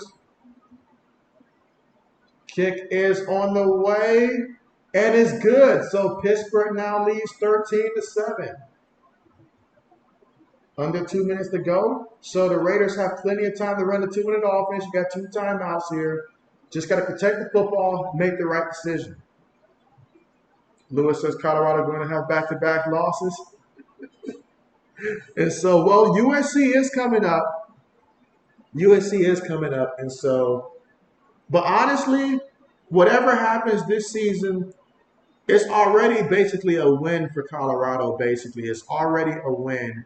And we already know after this season, they're going to hit the transfer portal and bring in some more real talent. Like right now, they have great players, and stuff like that, and at their skill position and stuff like that. But they're gonna get some more pieces because we all know in college football you got to have a complete team with some depth and stuff like that, and they lack that depth, especially like on the D line, the interior linebacker stuff like that. So there's quite a few things that they can get, improve the offensive line, but they will get to it. Dion knows what he's doing. Let's see. Lewis says, you like USC in that one, okay? O says, why your favorite football game is ESPN NFL 2K5 with T on the cover when he was with the Eagles. That honestly is my favorite as well and stuff like that. I mean, if I'm being honest, that is certainly my favorite. A lot of great experiences there. Everything from just creating my own VIP and then like how they track my tendencies. So I can see my tendencies each game, am I throwing to the left, to the right, to the middle, what percentage and stuff like that. It's like the analytics behind the game, the halftime show, all of that. Like if I could find a way to revive it, I would. Like I really would. Meanwhile, Josh Jacobs on the carry, picks up about 5 yards on the play. Second time coming up. They're lined up here from their own 29-yard line. Jimmy throws it, gets the completion of Myers. Oh, says, I still think it's the best football game. I already read that one. Oh, no, I didn't read that one. So you still think it's the best football game ever, including the new Madden 24? And so, yes, I agree. I agree. I agree. I agree. Mr. JD agrees as well. I know he's not in the room with me, but he agrees with that statement 1,000%. I guess the completion there. Yeah, JB still updates the roster from time to time to play it just because, hey, I enjoy it. I enjoy it. So JB still updates the roster from time to time. Meanwhile, Jimmy G throws it up there. Incomplete. Incomplete. Incomplete. Now, my favorite Madden game might have been also around that time period. I would say 2005 and 2006 probably were my favorite two and all like that. But unfortunately, when they upgraded the console, it's like they completely got rid of the features that made it like stand out.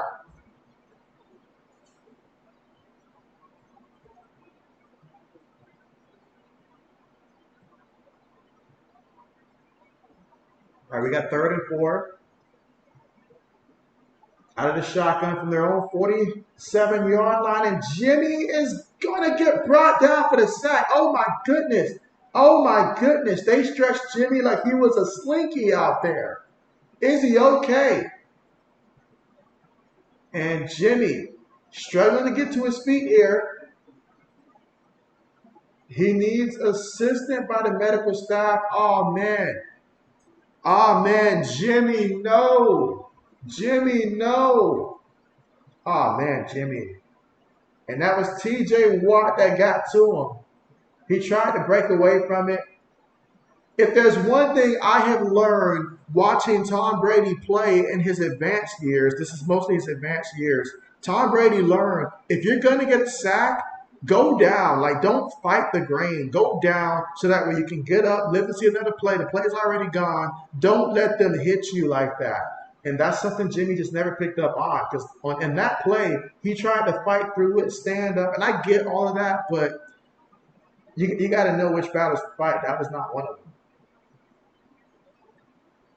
Now, you guys remember, as a reminder, throughout the preseason when JB was asking who's someone that could potentially be this year's Brock Purdy, and I mentioned Aiden O'Connell as a possible candidate of someone who could be this year's Brock Purdy if he gets the opportunity. Now, I fully expect, I don't know the situation with Jimmy G, how that looks and stuff like that, but I can see a scenario where if Jimmy were to go down, at some point Aiden O'Connell will get the call, probably not immediately, because they do have Brian Hoyer, but I think that Aiden O'Connell, if they called his number, he'd go out there and he would do good. I think he would do good. Let's see, Lewis says, dang, Jimmy G almost got broke in half. And so, Lewis, were you in there making that tackle? Lewis is like anything to protect the under.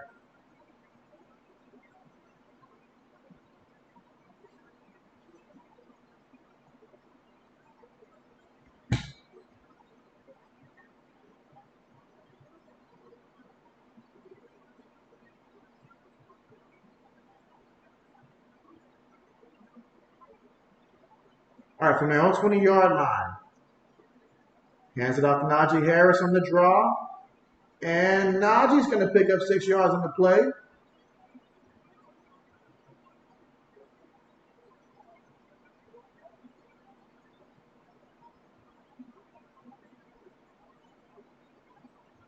And so now we're just counting down here, and it looks like we're going to go to the half here with the score. Pittsburgh right now leading 13-7.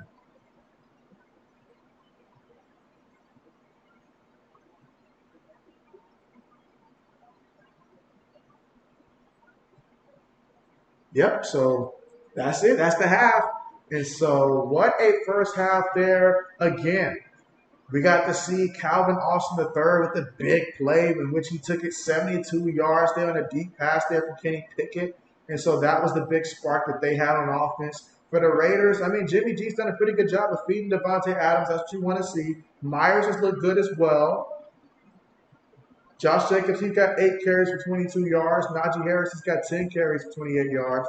But Jimmy G, 12-18 for 155 yards, 1 touchdown, 1 interception, in which that interception was pretty costly there. 3 points there. Cost them, I think, 3 points there, but still costly in a game like this. But the concern moving forward is obviously Jimmy G, because that right there, you hate to see it. We know Jimmy's history. Nobody wants to see that, so hopefully he will be okay, but we'll wait. And if you guys do hear something, again, JB can't hear the audio, and so if you guys do hear something about Jimmy G, do let me know. But yeah. Lewis says, missed you with the win today. And so, oh man.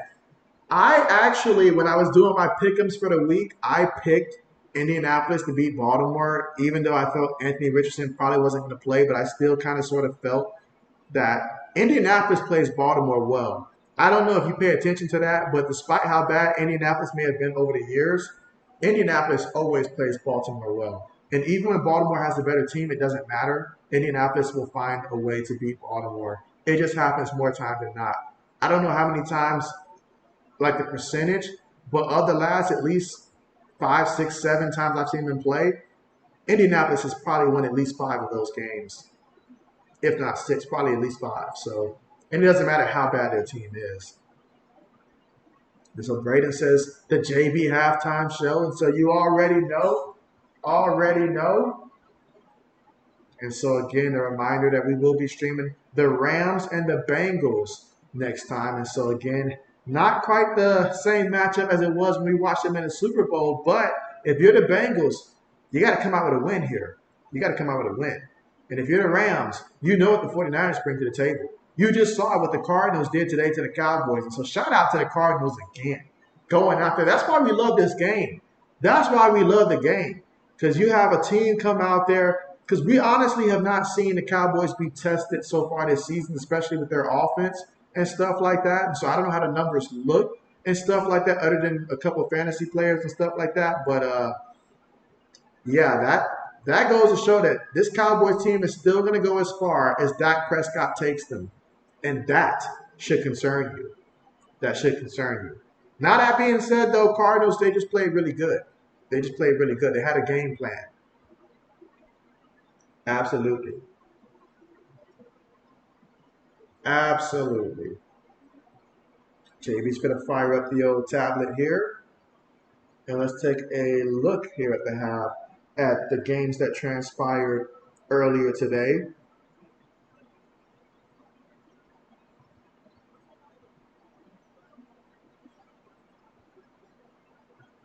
All right, let's see.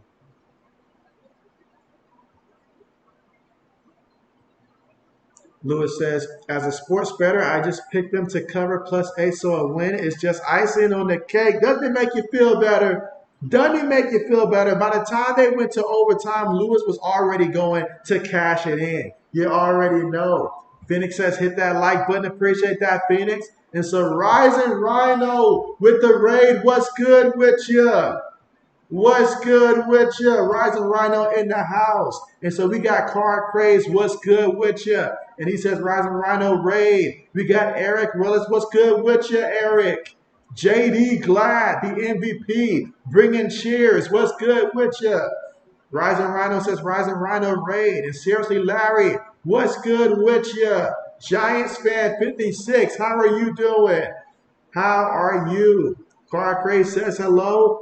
Rising says smash that like button. Appreciate that. And again, if you're watching in the backgrounds here and you haven't checked out my man by now, definitely do check him out. Sub to his channel here. Become part of the community. Because my man, he definitely knows what he's talking about here. He's covering a lot of sports. He's streaming more than JB streaming right now. He is putting in the work. And I'm telling you, his channel is growing like a wildfire right now. So shout out to all the Rising Rhino members here. Appreciate you guys coming through, showing JB some love. JD says like and subscribe. Appreciate that and appreciate you. Phoenix says likes for everyone. David says rating. Appreciate that, David. How are you? Giants fan says have a great stream. Thank you so much. Thank you so much. I appreciate that. And again, as always, I appreciate you. JD says, hey, hey. Seriously, Larry says, who you got this game? And so I think ultimately when it's all said and done, I think the Pittsburgh Steelers win this game. I want to see the Raiders win this one, but I think the Steelers win this game. How about you? And so Rising says who you're rooting for. And so, oh yeah, I'm rooting for the Raiders to win this one, but I think the Steelers will win this one, I think. He said, keep grinding. Appreciate that. Let's go. Seriously, Larry says stamped. Absolutely. Car Crazy is having an amazing stream. Thank you so much. And again, you guys are the real MVPs. Absolutely. Omar, what's good with you? You say, Ray, the Rhinos send their regards. Thank you so much, Omar. How are you doing? Rising says, question it. Absolutely. And if anybody knows about crushing it, it is Rhinos for sure. Appreciate that. Giant says, go Raiders. Okay, okay. Okay, 22 votes in right now. I see a lot of Steeler fans here. Okay, okay. They representing out here. That's what's up. That's what's up. Appreciate you guys once again for coming through. And so I keep thinking that anytime now I'm going to find out that you guys have passed that 1K mark. I know it's just a matter of time. It is just a matter of time. Omar says, horns up, like and subscribe. Appreciate that, my guy. Thank you so much. And again, anybody that just came through, if you want to tell us who your favorite team is, let us know. You can let us know who your favorite team is. Doesn't matter the sport as well. Let us know. As many people here on this stream have a lot of different teams. Best believe that. Old man says, bet you just subscribed to Rising Rhino JV. That's what's up. And you guys know Old Man. We all love Old Man here. So if Old Man subscribed, that tells you guys should too as well. If you haven't already, go ahead and check out Rising Rhino. Omar says Steelers. And so, okay for the win. Okay. Lewis says, you're glad Miami put up more points than Kansas City? Hey, Miami went insane today. They went insane today. Like, oh my goodness. It was wild. It was wild. I just kept thinking, I'm so glad they did not embarrass my Patriots last week like that. Because they put on a clinic. They put on a clinic. It's like, I don't know. It's like the whole team woke up in the zone. It's like when you wake up and have an out-of-body experience. Like they were just going through the motions, and we knew it. The Broncos knew what was coming and couldn't stop it. Like it was just insane. It was insane. Seriously, Larry says, heard the Fins are still scoring points. It looks that way in fantasy football for some of the people who have to go against those guys. But man, Tyreek did all this work early. Tyreek's that guy that clocks in at 7 o'clock and he's done working by the time we hit lunch. And everybody else got to work to 5 or 6, but he's already worked so hard because he's so good at his job. He's done by lunch. It's just that simple. At this point, my man, he could go ahead, play the first half with the Dolphins, and probably play the second half with another team and help both teams win, in all honesty. He's just that good. What can't Tyreek do? I mean, that was just insane. But it didn't stop there. It didn't stop there. He just got it started. He just got it started. Like that entire team, like you guys, I mean, I don't have no real problem with the Broncos and stuff like that, but they're not one of my favorite teams. And so seeing them get crushed, watching Russell Wilson's face, that was kind of funny for me. It was. It was kind of funny for me. But man, let's see, Lewis says Buffalo going to cook fish next week. And so that's a bold statement considering we saw Zach Wilson beat the Bills. That's a bold statement. But we will see what happens. JD says, liking the Dolphins and Lions and Eagles here. You say team NFL Zoo for you. Okay, okay. Dolphins, Lions, Eagles. That tells me you like offense and you like scoring.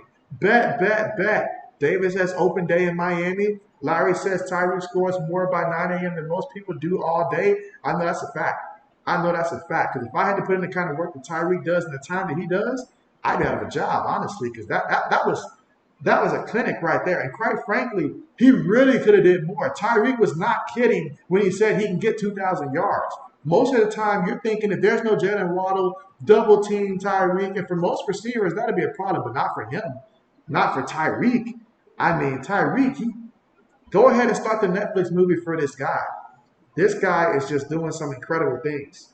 Because you cannot coach speed, and you can't coach how to defend speed. I'm sorry. So I'm actually looking back at what the Patriots did. I'm proud of however we held them to 40 yards and stuff like that. I'll take that. I will take that. Any day of the week, I will take that. But, man, he is going off. You saw what he did to the Chargers as well. I mean, Tyreek is just doing things that you just don't see. You just don't see. So, but yes. I do like the comment, though, that he's still scoring. Still scoring. Oh, it says definitely got to show love for JB friends. And so absolutely, absolutely. All rhinos are friends here on JB Nation. Absolutely. Larry says you're a Vikings fan and you like scoring, but not winning. Oh, man. Hey, my man in the zone, he's got a channel in which he streams like for the Minnesota Vikings and stuff like that. And, man, like in the zone, he went off on the Vikings, him and about 5 other Vikings channels. They combined after the game, and they just were going off and stuff like that about the Vikings. I don't know what to say. I don't know what to say. I mean, like, you move the ball, you do well enough to where it's like we're good enough to where we're not going to get blowed out. We're going to be in every game. But last year, you guys found a way to win every game that was close just about until playoffs. But then this year, it's the complete opposite. It's like, all right, now we're going to find ways to lose every game. So that's wild. That's wild. That's wild. Because I don't know what to say other than it might be time to just start over. It might be time to start over. You got Justin Jefferson. That's a tremendous piece. Jordan Addison looks like he's going to be amazing. So you got pieces to work with. But Alexander Madison, he ain't getting it done. He ain't getting it done. Kirk Cousins, it's not my cousin. He's not my cousin. Kirk Cousins, I don't know. Now, you guys know I've tried not to be harsh on Kirk Cousins. But at some point in time, you got to take accountability. At some point in time, you got to say, I'm just not doing my best football to put this team over the hump. So, yeah. Larry says, won 11 one-score games last year, lost 3 this year. And so, I mean, football is a game of inches. So to get 11 things to go right by like 1 point, like, you know how hard that is to replicate? How hard it is just to be in that situation, but to replicate that, that means last year you guys had good luck.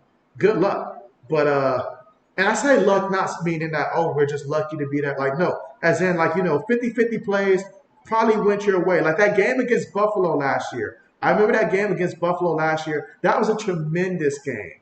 A tremendous game. So, absolutely. So maybe it's just a matter of winning one and then they come back. But if you want to make a Super Bowl run, and I know that's the goal for Minnesota fans, got to find a way to take that next step. Got to. Got to. Got to. Let's see. Larry says that Kirk's been balling. And you say head coach lost it today. And so, oh, man. If there's anybody who understands about head coaches losing it, believe me, it is JB. I almost witnessed that with Ohio State Saturday. So I certainly understand how important that is. But coaches put these guys in positions to succeed, and so they got to come through. They got to come through. But it's not on one guy. It's not on one guy. It's not on one guy. There's a lot of things that got to change there. But it seems like to me, at least like the defense is not looking as bad as I anticipated the defense was going to look before the season. I will say that. Larry says all the breaks last year, none this year. That's a fact. That's a fact. But the good part is it's still early in the season. That's the good part. At some point, you guys are going to get to play the Bears. Lewis, cover your ears on that statement. But at some point, you'll get to play the Bears. And so that's a positive. But, yeah, a lot of work to be done. A lot of work to be done. Who do you guys play next? Meanwhile, we had the kickoff here, so we'll see the Raiders with the football here. So we'll see Jimmy Garoppolo, assuming that he's good enough to go, and company. Lewis says, "Man, if I go to Vegas, I ain't going to no Raiders game." He said, "I'm going to the tables in the street." And so Lewis says he's not there for the games. He says he's going to keep it a buck. He's going to keep it a buck with us. We appreciate the honesty. Meanwhile, Jimmy G throws it on first down, and he had Myers there, but it's incomplete. Incomplete. 2nd and 10 coming up. 2nd and 10 coming up. All right, Larry says the Panthers and then Kansas City. And so I wonder is Bryce Young supposed to miss next week too? Because honestly, I feel like the Panthers are looking better with Andy Dalton, and I sort of figured that would be the case. Because Andy Dalton can get the ball to his playmakers. He's a veteran. He's had success in this league. Bryce is still figuring things out right now. So, but yeah, I mean, you guys got to win that one against the Panthers. You have to win that one. All right, Jimmy looking. Jimmy has time. Jimmy throws it. Oh, incomplete. But Devontae Adams took a hit. Oh, my goodness. Oh, my goodness. Steelers aren't playing around. He got lit up. See, that's something that's on the quarterback when you know that your guy's about to get lit up like that and you put the ball out there. Whoo! I'm sorry, Larry. Did you say Kansas City is up on the schedule in about 2 weeks? Yeah, you guys have to beat the Panthers. You got to get that win against the Panthers. You got to do it. Let's see. O says, from what you're hearing, Young could miss next week's game. Okay, I was thinking that there's a chance that he'll probably miss next week's game and stuff like that. But I'm not quite sure if that's a good thing and all like that. If you're talking about the Minnesota Vikings there, probably prefer to play Bryce Young because, again, Bryce Young, he's throwing a lot of passes, but his passes aren't going for many yards and stuff like that. I'm looking at his stats, and I'm seeing like 146 yards passing with like 35-plus attempts. He's not airing it out. Jimmy throws it, gets the completion to his tight end. I'm sorry, that's not his tight end. That's Hunter Renfrow. He's been gone so much, I thought he was a tight end. Where have you been, Hunter? That's his first catch of the game for 7 yards. Can we all just give a round of applause for Hunter Renfrow showing up out of the black hole, really? My man's been gone. Let's see. Larry says, thank for Khalib or Drake. Drake kind of reminds me of like a little bit of a Justin Herbert. And I say that in the most respectful kind of way. So I think Drake could be a good fit for you guys. Punch on the way. And obviously, if you guys can get Caleb Williams, well, you know what that means. O says, wait, was that Hunter? That was Hunter. That was Hunter Renfrow. That was him. I saw the 3 and I thought it was an 8, but then I looked close and it was a 13. And I was like, whoa, that's Hunter Renfrow. I thought he got cut. Wow. So that was a nice sighting there. Speaking of sighting, how about Jimmy Graham? He got a touchdown earlier today. Jimmy, I'll take a Graham with the touchdown earlier. From his own 9-yard line, out of the shotgun for Kenny Pickett and company. On the move. Throws it. Gets the completion there. And that's going to be Allen Robinson III with a catch. Larry says, just want franchise quarterback on a rookie deal. And that is so important right there. Getting a franchise quarterback, first of all, getting it right and getting it on a rookie deal. Speaking of rookies, though, how are we feeling right now about the rookies? We talked about this before, but between the 3 rookies, everybody go ahead and give me your updated rankings of the 3 rookies that we have right now in the NFL. Anthony Richardson, Bryce Young, C.J. Stroud. Where are we thinking, where are they at right now for everybody's rankings? 1 through 3 for those 3 guys.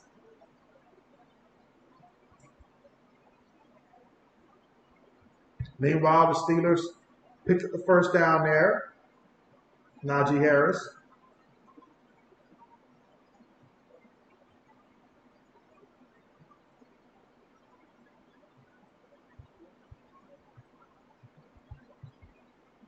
Larry says Jimmy Graham's still playing, and so yes, the original Jimmy G, Jimmy Graham, back, scored his first touchdown. I think they said in like 21 months. And so, oh man, Pickett, you're gonna want that one back. You had Calvin Austin the third right there. You just missed him. We all seen it, bro. It was right there.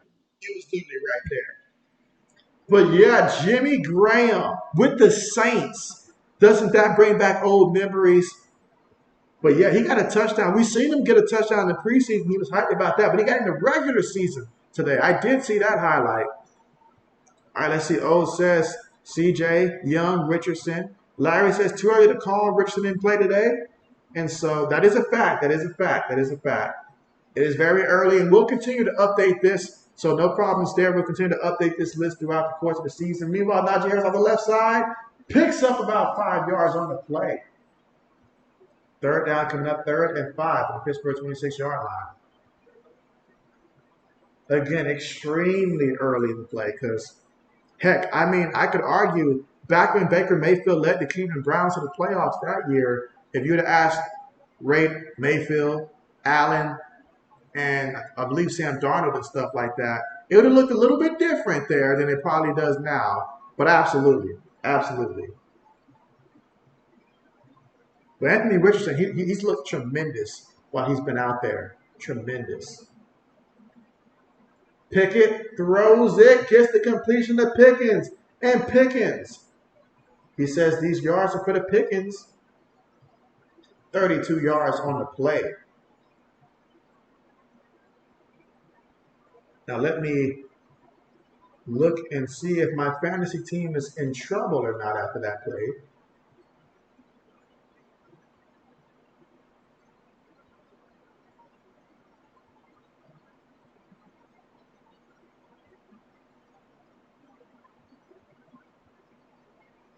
Let's see. O says, I have it like that because Richardson didn't play and Young is dealing with an injury already. Let's see. JB just brought up Basic Baker and didn't call him Basic. And so, he's got his team winning. So, JB's not going to call him out. Meanwhile, Jalen Warren, nice first move, almost gets away from him, but not the second guy. Picks up 2 yards on the catch. O says, who's this dude trying to be JB? Lewis says, a Trey Lance starting next week. Now that's funny there, Trey Lance starting.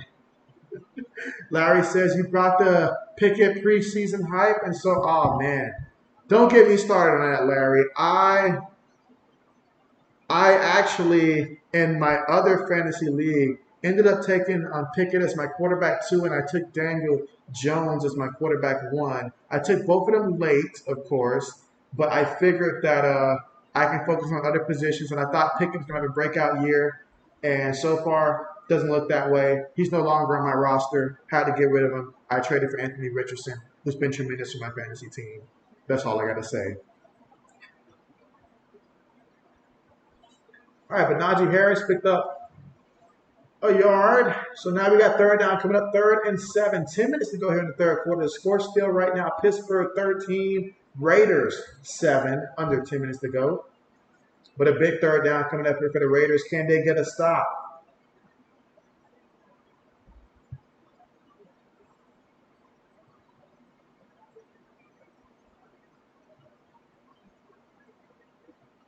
Third and 7. Kenny throws. Out of bounds, incomplete. 4th down coming up, and the Raiders get the stop that they were looking for.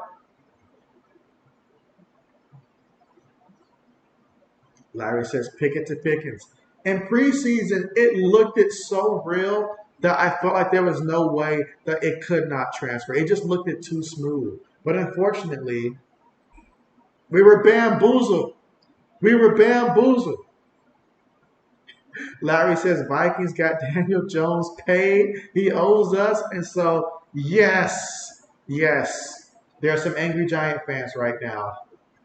Meanwhile, kick is up, and the kick is good. So how about that? Boswell getting it done. And the Steelers lead now 16-7. That field goal, a big field goal to make it a 2-possession lead.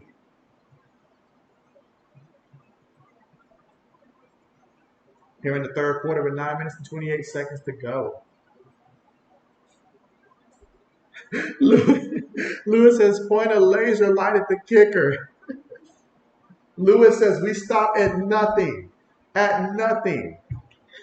I'm starting to think, Lewis, that back in the day for the snowplow game, that it was you out there that was plowing the field, removing the snow to help the Patriots because you needed the points to hit the over. I'm starting to think that was you, Lewis.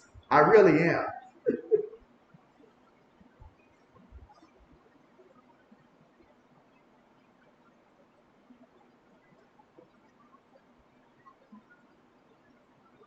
All right, but I do got a question. I do got a question for you guys. Speaking about the Minnesota Vikings here, and I was listening to Enda Zoe's podcast, on his YouTube, and they was posing, which team would win if they played each other: the 1998 Minnesota Vikings or the 2009 Minnesota Vikings. So you think back to the 1998 Minnesota Vikings there, your Randy Moss, Chris Carters of the world and stuff like that, versus the Minnesota Vikings of 2009 that had Brett Favre and company, Adrian Peterson, in which obviously Adrian Peterson was like a NFL MVP at that point in time. So what do you guys think? Which team, I guess, do you feel would win if they played each other, or which team is better, essentially, the 1998 Minnesota Vikings squad or the 2009 Minnesota Vikings squad? Let me know your team and your reasoning for selecting them.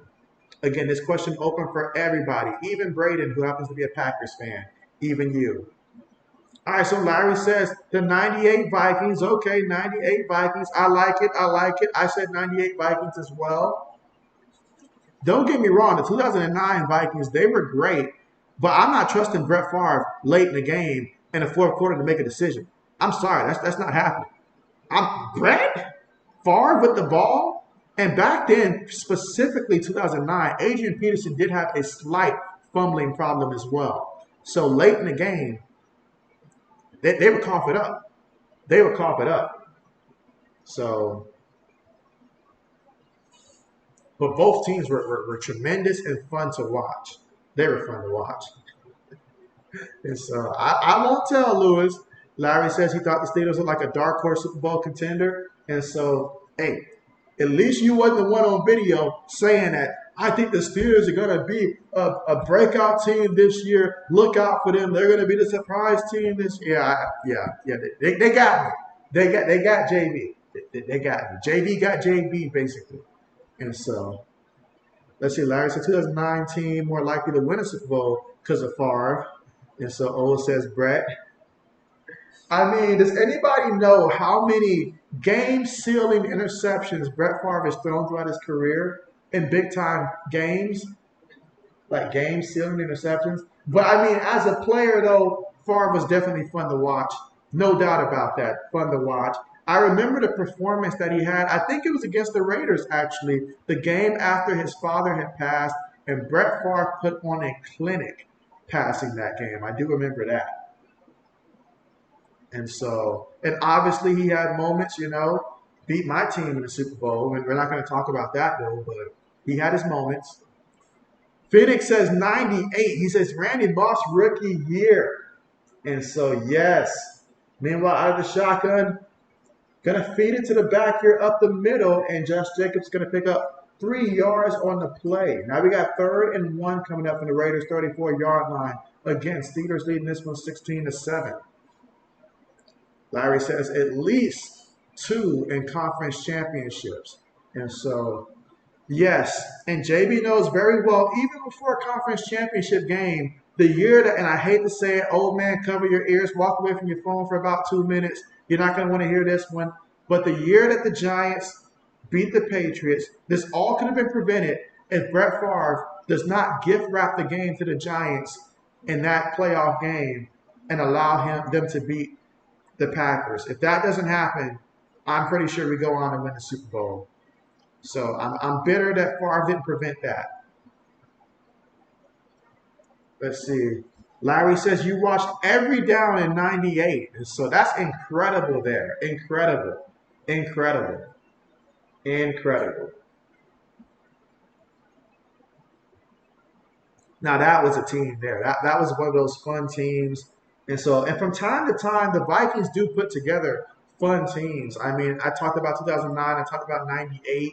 I remember like Culpepper to Moss as well. That was a fun time. That was a fun time to watch as well. They could not beat the Eagles for the life of them and all like that when the Eagles had Donovan McNabb back then. But they were a fun team to watch.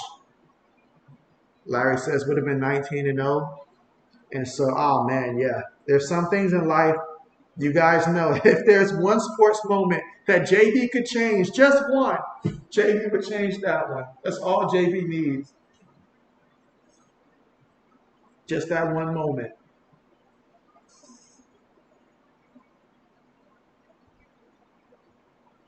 All right, Garoppolo up under center. Got a fullback in the back. We're going to play fake. Jimmy looking. Jimmy has all kinds of time. Jimmy throws it up there. Jimmy threw a pick. He threw a pick to Patrick Peterson. Still getting it done at this advanced age in the secondary. Look at that. Wow. Wow. Wow. Oh says thanks for the numbers. I told you step away from it. Lewis says the under is surviving, but they might light it up anytime now. And so Larry says 2000, 2004. Lewis says Pittsburgh D coming through for him. And so Pittsburgh D coming through for him. And again, right now, we are about to go to the commercial.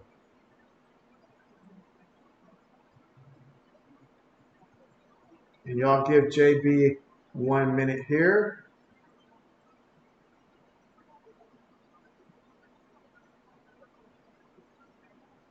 Yeah, give me 1 minute here.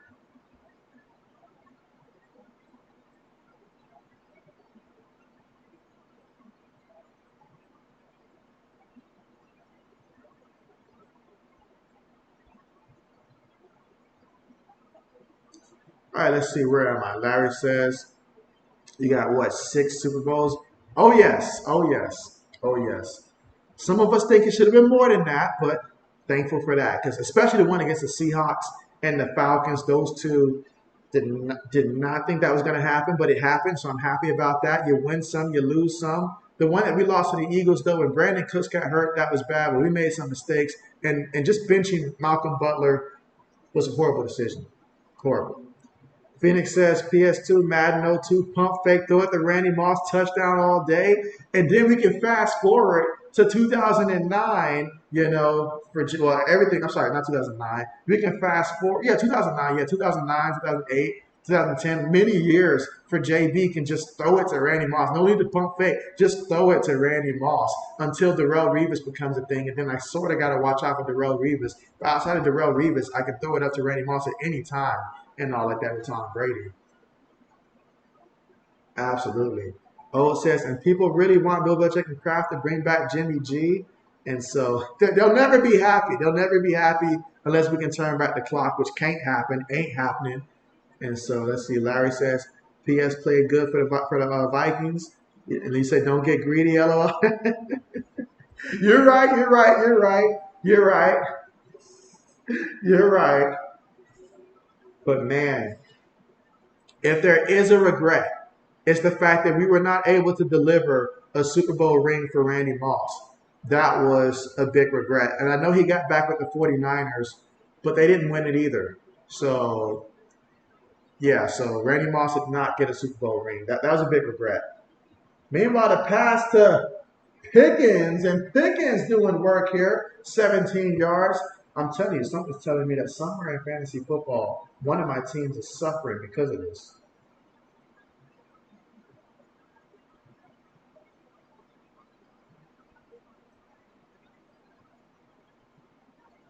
You say some of us don't have any, and so yeah, that's a shame.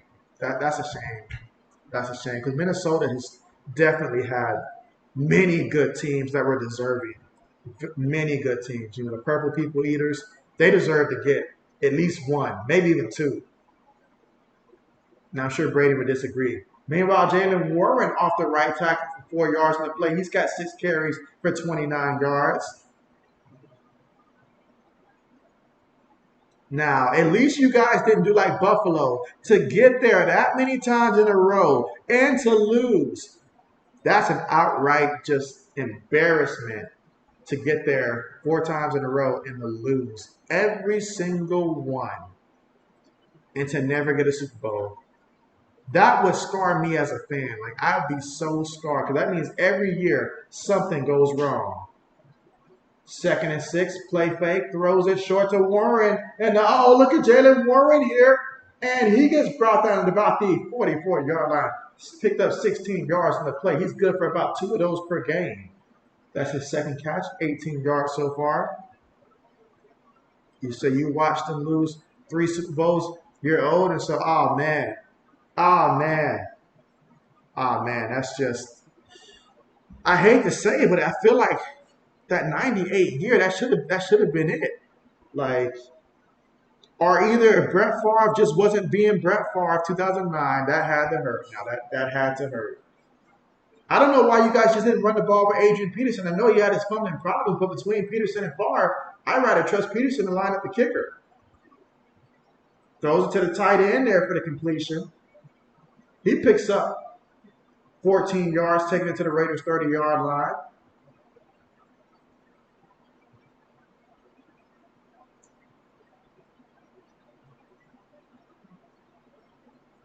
Yeah, let's avoid throwing it to the tight end right now, Pittsburgh. Let's not cause JB any harm. Let's not cause my team any harm because I have no idea what to expect from AJ Brown tomorrow.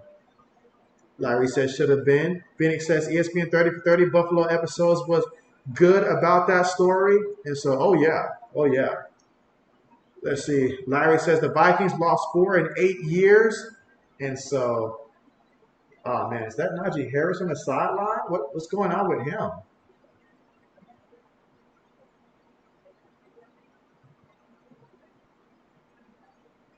All right, so let's look at the replay and see what exactly happened to Najee Harris, who is injured during the play.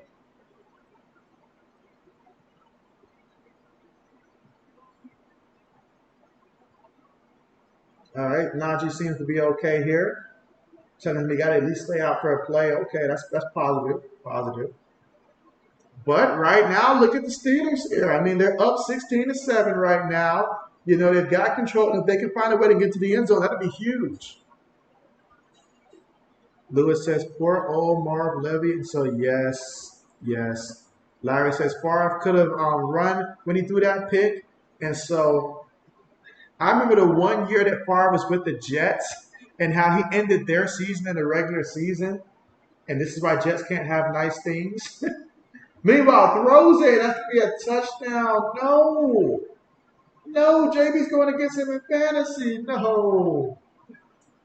A touchdown for the Steelers. Oh, man, this puts JB's team in jeopardy here. This is not what we needed.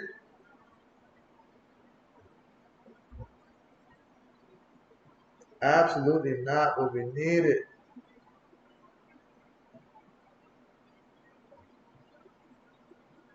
All right, well, he's got that. Lewis says no. Me and Lewis both said no for different reasons, though. But we were like, no. Extra point is good. I mean, no problem with Pittsburgh scoring, but did they have to throw it to the tight end to do it while JB's going against them? Phoenix says, calling it a night. Peace out, JB Nation. Yeah, appreciate that. Again, I'll be back again tomorrow night for the Bengals versus the Rams, that matchup. That's the Monday night game I will be doing. Remember, we've got 2 Monday night games to choose from tomorrow. And so I'm going to do the Bengals versus the Rams tomorrow. So hopefully JB made the right call and choose the more exciting game. But we'll see how things play out. Oh, man, this puts JB's team back in jeopardy here. Did not need that. Why? Because now I need my guys to show up now. A.J. Brown and Dallas Goedert. Oh, boy.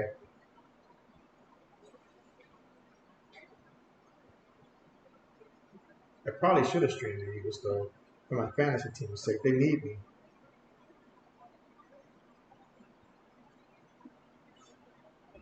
Let's see. Old says, I'm just now seeing the one that you put there. You say JB, someone really said Jimmy G was the best Pats quarterback, not named Tom, not named Brady. You say you can't, JB, with these trolls, they're too much. And so, oh man, where do you find these people that think like that? I know they're everywhere. They're everywhere. But still, that's crazy. That's blasphemy, basically.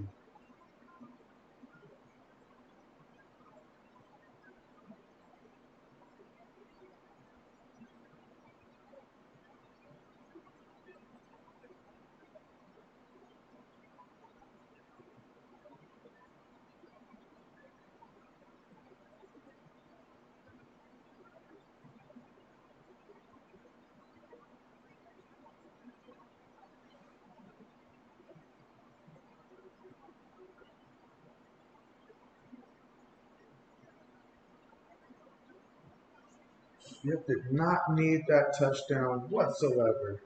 Dang it. Let's see. O says, where Mike when I need him? Hey, I've been waiting for Mike too. We got quite a few things to catch up on. Lewis says, man, you like the Rams on the money line tomorrow? And so, oh yeah. I'm expecting some nice things there. I mean, the rookies that they drafted, tremendous. Kyron Williams, tremendous. So that was a fast turnaround for them. They got some nice young pieces there. Exciting to watch. Owen says you can't get away from them either. It's on Twitter, YouTube, and now Facebook. Oh man, it's everywhere for you, everywhere. Kickoff on the way. All right, no return here, so the Raiders take over from their own 25-yard line, trailing 23-7 here in this one. Can Jimmy G help the Raiders pull a comeback? We're gonna find out. Braden says he's back.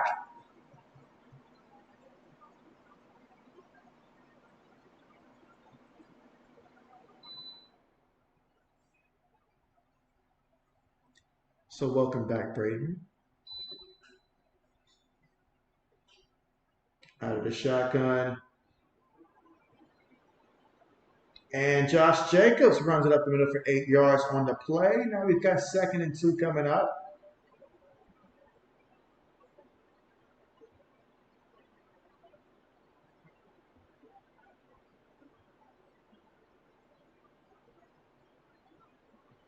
All right, so JB's got another random question for everybody.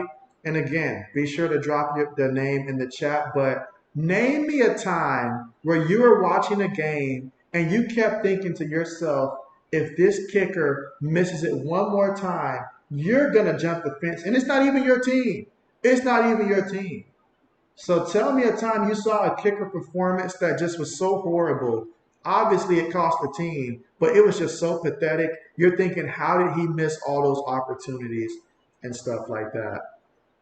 So, which kicker are we throwing up under the bus here?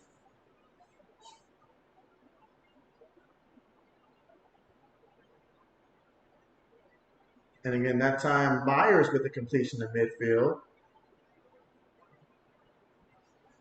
Let's see, Brandon says, yeah, people are trashing and trolling about Jordan Love. That seems to be the popular thing to do these days, Braden. It really does.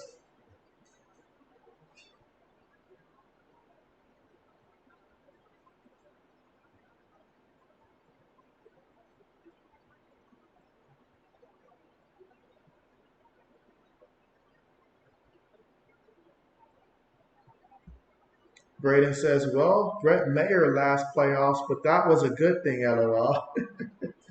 That's subjective, Braden. It depends on who you're asking whether or not it was good or not. Meanwhile, Levi Wallace for the Steelers is hurt. So the medical staff is looking at him.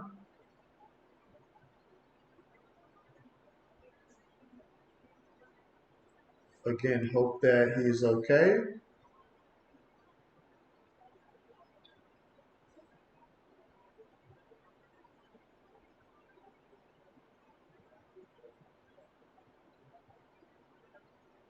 And we're going to hit the commercial.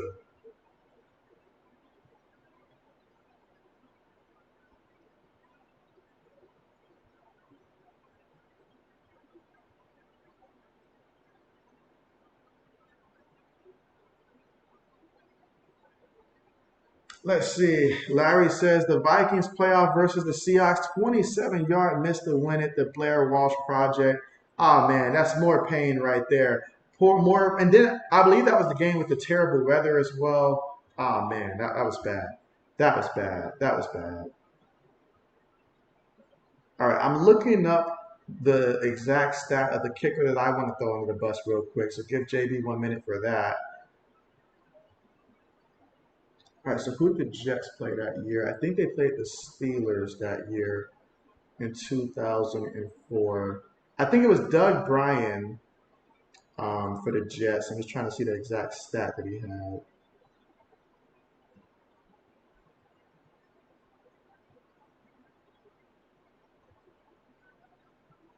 All right, so let's see. All right, so I'm trying to see how many kicks. All right, so I believe Doug Bryan was one of three in 2004. It was the AFC divisional playoff game against the Pittsburgh Steelers. So a young Ben Roethlisberger, and like he missed like I think it was two game winners. He missed potentially. If he makes one of them, they win. Unquestionably, they win. But I saw him go out there and he just missed every opportunity thrown his way. It's like he didn't want it. It's like he didn't want it. It wasn't like a doink or a one-time miss. You got another opportunity late in the game. You're trying to upset the Steelers on the road, and he just didn't even try. Didn't even try. Now, I'm sure if you ask Mr. JB, he would throw his own kicker, Mike Vanderjagt, under the bus for that miss against Jerome Bettis and the Pittsburgh Steelers. He's still not over that. Still not over that. So for Mr. JB, I'll throw out Mike Vanderjagt, which eventually led to the Steelers being able to win the Super Bowl thanks to that missed kick. Let's see. Lewis says, Blair Walsh, you forgot about him. Braden says, yeah, LOL. Let's see. Lewis says, OJB, the Cody Broncos double doink versus the Eagles. Yes. How can we forget that? Meanwhile, pass completed over the middle there to Devontae Adams and a first down. Let's see. Larry says, Vikings drafted Daniel Carlson, missed 3 field goals in OT, lost to Green Bay. 3 field goals? Insane. And you say, cut him. Now he's great. And so 3 field goals? I didn't pay attention to him back then. Wow. Brady says, you remember that, Larry? That game was crazy. That is crazy. I'm not going to lie. That is cray. 3 field goals in overtime? Oh, you're gone. You're gone. At that point, unless you're Adam Vinatieri and you won me already previously 2 or 3 Super Bowls, you're gone. you're gone. Brady says, you remember that, Larry? That was great. Let's see. The crazy game. Let's see. Larry says, Gary Anderson missed game winner in 98 to go to Super Bowl. And so, yes, to think about all these kickers that if they made it, how different history would have been.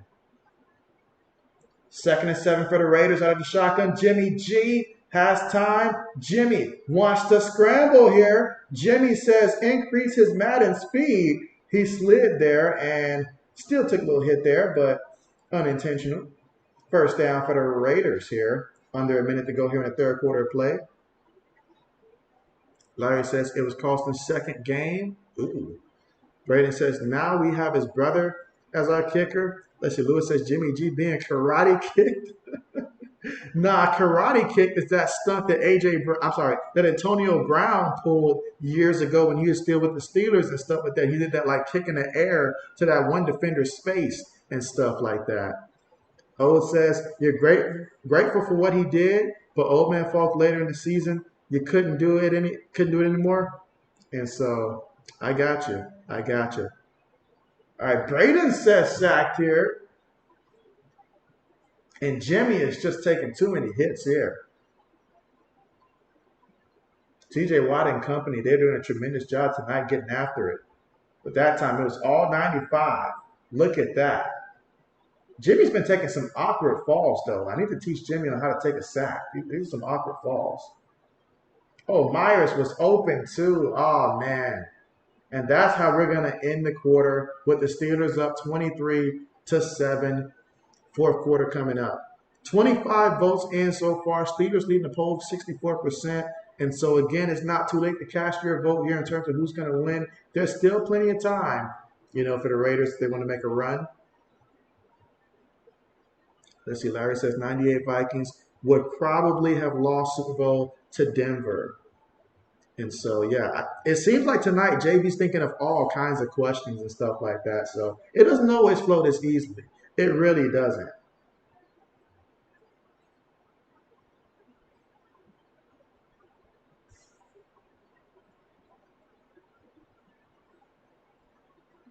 And again, we are here at the commercial. Lewis says, Jimmy being thick glass tonight.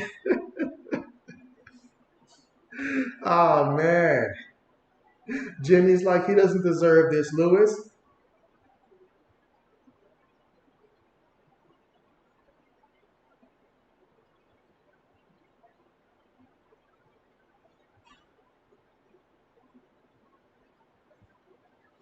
Absolutely.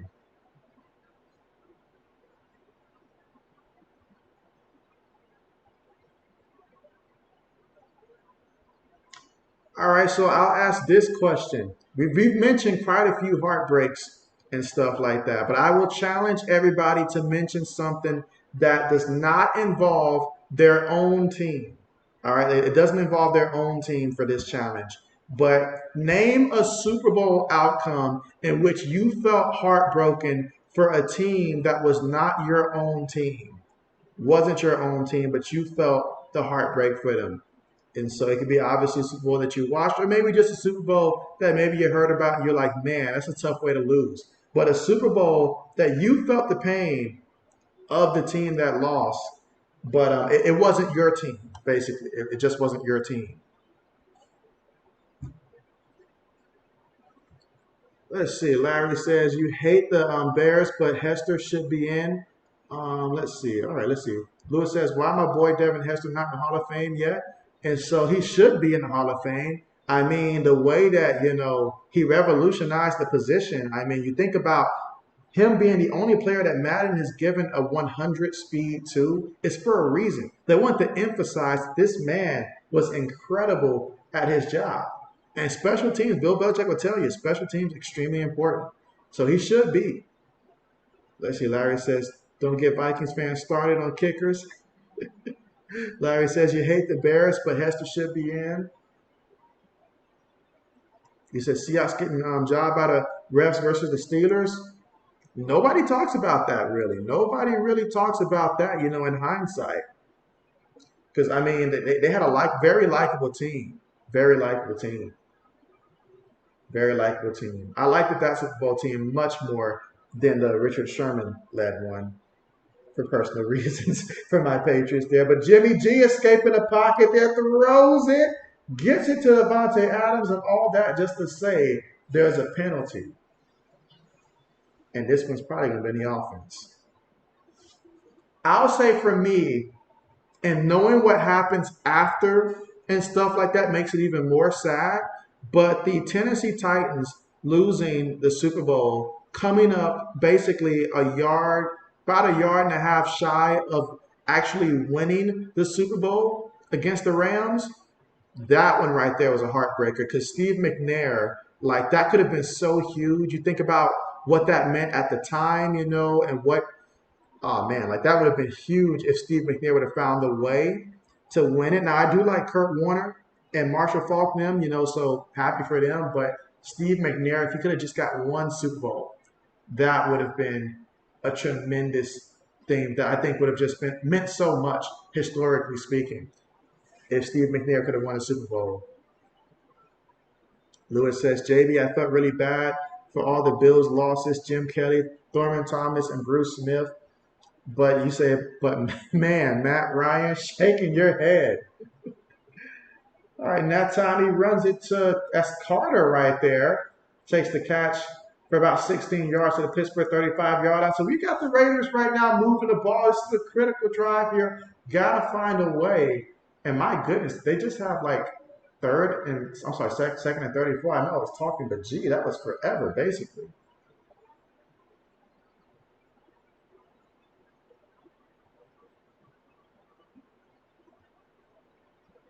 Third and 18.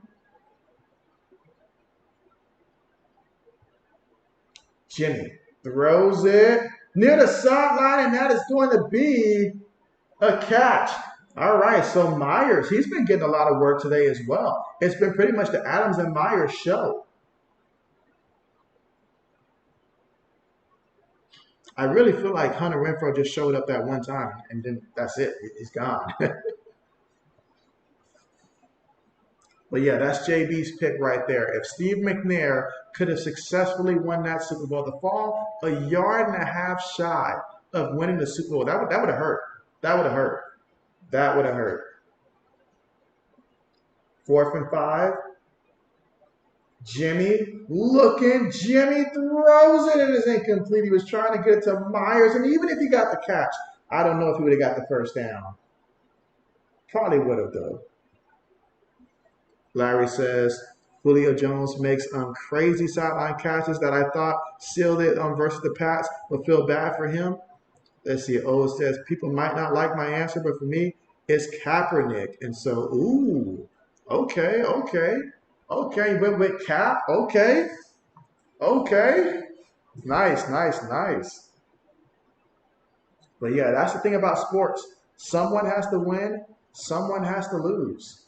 And a lot of times, sometimes you end up in a situation where there's really two good guys. Because sometimes in the Super Bowl, it's like, oh, this team, they're the bad guy. This time, their team. No, sometimes it's two teams that you really like and stuff like that. Because I remember when Pittsburgh played the Arizona Cardinals, and I wanted so badly for the Cardinals to win that Super Bowl. But it was an exciting Super Bowl.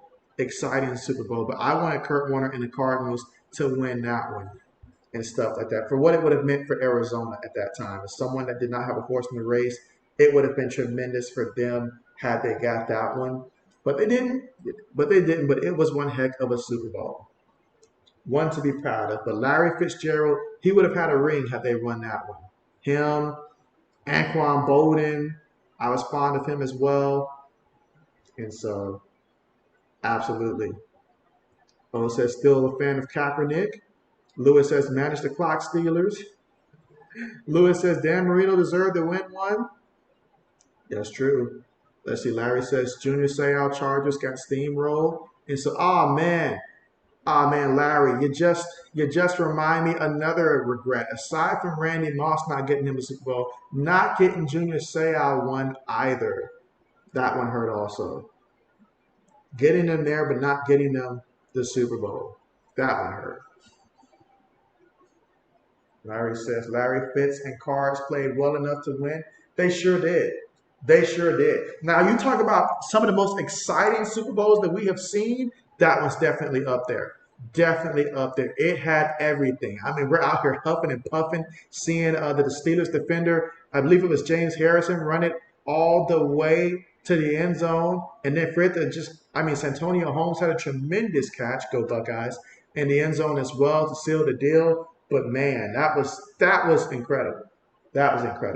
And yes, I remember during that time, I was screaming for the Patriots to draft Santonio Holmes. I thought we were going to do it, but we didn't. I think we took Chad Jackson that year. What a mistake that was. Big mistake. Never did anything for us.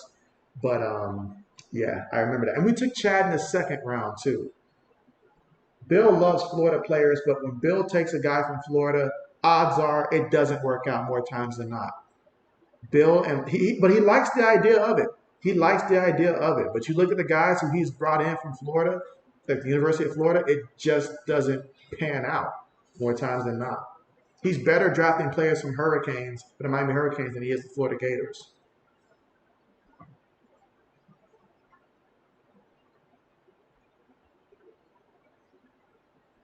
All right, we got a 2nd and 7 here. Steelers up 23-7 from their own 25-yard line. Warren goes in motion. Quick pass to Warren. Gets the catch. And he's going to be about 2 yards shy of that first down marker.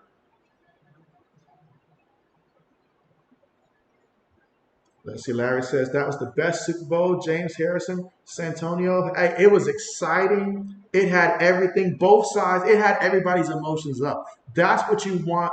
Final game of the season, especially people that traveled in person, and you get to witness a performance like that in which there's really a lot of players to like. Oh man, that was a Super Bowl right there. From beginning to end, it was a Super Bowl. Had everything.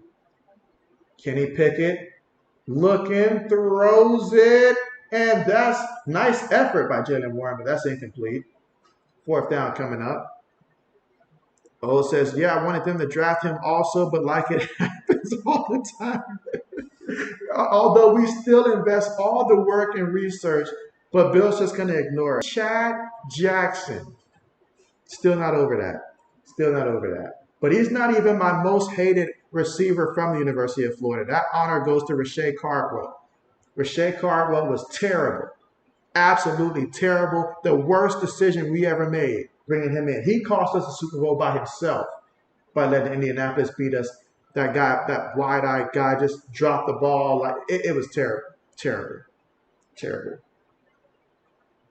Braden says, "Yeah, I know one person he drafted from Florida. Let's not talk about him." Oh man, it took me a second to remember who you're talking about now, Braden. Yeah, we'll leave that one alone though. But and I mean, to be fair though, if it wasn't for well, I can't say off the field stuff. If it wasn't for life stuff for him, I think it would have been a great decision. It was already panning out, but that would have been the exception there. Oh, it says we don't get who we want. Won't till this year. We got Gonzo, but other than that, not really. That was a nice, pleasant surprise. I mean, other than that, I mean, I'm trying to think of years that Bill did take the guy that I wanted. When we drafted Gerard Mayo, that was someone that I wanted and stuff like that. When we drafted him, obviously Vince Wilfork, that worked out. I feel like that year was a great year. We drafted Ben Watson also, which was great for us. And again, we're right now currently at the commercial here in the fourth quarter, 11 minutes and 32 seconds to go. Larry says, felt bad for Scott Rod Wright Norwood. Jim Kelly, Thorman Thomas deserved one. And so, oh yeah, oh yeah, oh yeah, absolutely. All right, so the next question I'm going to ask you guys, we're going to look back in history here, and I'm going to ask the question, did the Chargers make the right decision? And by right decision, basically I'm asking if the Chargers decided to hold on to Drew Brees and say maybe traded Phillip Rivers instead and stuff like that, because at some point they would have had to make a decision. But if they would have kept Drew Brees, do you guys believe that the Chargers would have won a Super Bowl during that era that they had? You know, the Sean Merriman era, the Daniel Thompson at the peak of his prime and stuff like that. The team that would go 14-2 and stuff like that, 15-1, and then lose to the Patriots. No apologies. In the playoffs, do you guys believe that they had Drew Brees, that they would have won a Super Bowl eventually, considering that he did win one with the Saints and stuff like that? You guys let me know if you guys feel that if the Chargers would have kept Drew Brees, if that would have given them a Super Bowl instead of the Saints. Lewis says yes. That means defense must have did something here. Defense must have did something. All right, here we go. 1st and 10. From their own 20-yard line for the Raiders. Takes a snap. Jimmy throws it. Jimmy gets the completion to Adams, and Adams takes it all the way to about the 46-yard line. That's going to be a first down here for the Las Vegas Raiders. Well, considering that was an offensive play, were you answering my question, Lewis?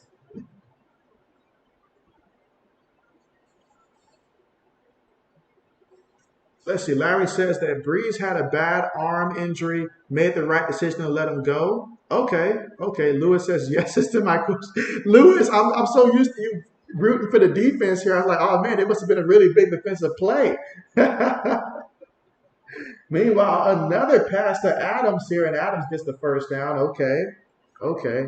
But yes, I do remember that because I remember that the Saints and the Dolphins had to choose who they wanted to pick a quarterback. Miami chose Dante Culpepper because he was coming off a knee injury at that time, and obviously considering how bad Drew Brees' injury was and stuff, and specifically where it was.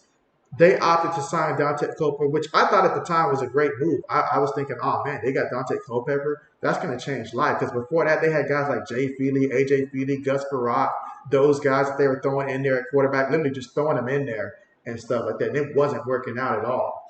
Again, Gus Barat, another former Minnesota Viking. But when they signed Culpepper, I thought that they gave up on Culpepper too quickly because they clearly put him out there and the man couldn't move. He was a sitting duck, so they set him up to fail, and they bailed on him quickly, very quickly. But Drew Brees went to the right situation for him at the right time. So I agree with that. Braden says Devontae is still one of the best receivers in the NFL. Meanwhile, Josh Jacobs is making the case why he's still one of the best running backs in the NFL. Picks up 10 yards up the middle, takes to the Pittsburgh 18-yard line. Braden says there's Hunter Ghost Renfro. Hunter Ghost Renfro. Larry says, what about the Dolphins signing washed up Dante instead of Breeze? And so you say Chargers couldn't have known. Yeah, that's right. They couldn't have known that Breeze would have what he would have become. And so that's right. And more proof of that. If they knew what Drew Brees was, they wouldn't have drafted Phillip Rivers so soon after. Because Drew Brees, if I'm not mistaken, I think Drew Brees was just in his second year when they drafted Phillip Rivers and stuff like that. So therefore, they had him for 2 years. They thought he wasn't the guy. They thought he wasn't the guy. And how he had performed prior to that, there was no indication that was going to be different. But then, it started to click. It started to click. But then you're right. That injury right there, you already had your quarterback that you drafted. The smart move says you have to move on. Absolutely. And let's not forget, during that time, rookie contracts were nothing like rookie contracts today. Meanwhile, Jimmy gets sacked. I almost said he got sacked politely that time, though. But he did get sacked, though. Absolutely. But yes, because back then a rookie contract was more expensive probably than a veteran at that time. Because I remember the one that Sam Bradford signed. I remember, obviously, Jamarcus Russell. Jamarcus Russell and Sam Bradford are two reasons why they don't give rookie contracts the way that they used to. Because I think Jamarcus Russell signed, $82 million over 6 years? Woo! Yeah. They got together and said, we can never let that happen again. Never. All right, Jimmy G on 2nd and 16, steps up, throws it, gets the completion, but there is a penalty, but he got the completion there. Let's see if they call for the penalty. Let's see. Larry says Chargers couldn't have known that Breeze would become. Braden says, remember when the Texans signed Brock Osweiler? Oh, I remember. I remember. Larry says the Chargers wouldn't have won the Super Bowl with Breeze. They had Rivers and Thompson and couldn't get there. And so that's right. Basically, the only way they would have gotten there is if they somehow could have avoided the New England Patriots. That's the only way I feel like they would have gotten there. Because for some reason, they could not perform against us. They could against Indianapolis, but they could not against us. So they would have had to find a way to avoid us. Braden says, well, to be fair, Rivers was probably the Chargers' best all-time quarterback. Oh, it says, JB, I just got kicked out of 2 Pats fan pages. No, they're treating you like you're the villain. Oh, man, no.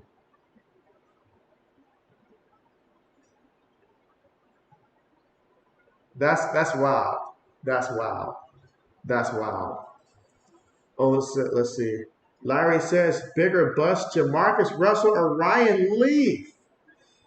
Whew, that's a question right there. That's a question right there. And so, personally, Ryan Leaf. I'm going to go Ryan Leaf. I blame Jamarcus Russell on poor scouting, buying into the hype, just because you look at his college tape, what stood out to tell you that he was the best quarterback at the college level? Because I did not remember Jamarcus Russell at all in college. Now, you think about Ryan Leaf in college, completely different. I understand, there was the comparisons, him, Manning. But Jamarcus Russell, where did it come from other than the fact that he was a big dude with a big arm? That was basically it. Oh, my goodness. Jimmy G sacked again. Is he okay? They're going to be singing, Jimmy, are you okay? Because Jimmy's seeing stars right now. And he's not a Cowboy, so that's a problem. Lewis says, took my question. And let's see. Old says, seriously, Larry, that's a great one. Let's see. Braden says, dang, I didn't know rookie contracts were that big. They're for 6 years. So yeah, Braden, 6 years, 82 million. Sam, anybody remember Sam Bradford numbers? I know his numbers were probably like in the 60s, high 60s or something like that, I think. But yeah, they were crazy. They were crazy. All right, matter of fact, though, that is a very good question. That I'm going to go ahead and put up a new poll question um, for Larry's question there. If you don't mind me stealing your question there, Larry, and put it up here so we can all take a vote here. Because I do want to know what everybody thinks. Meanwhile, for the Raiders, they throw it to Myers, and Myers is a yard shy of the end zone.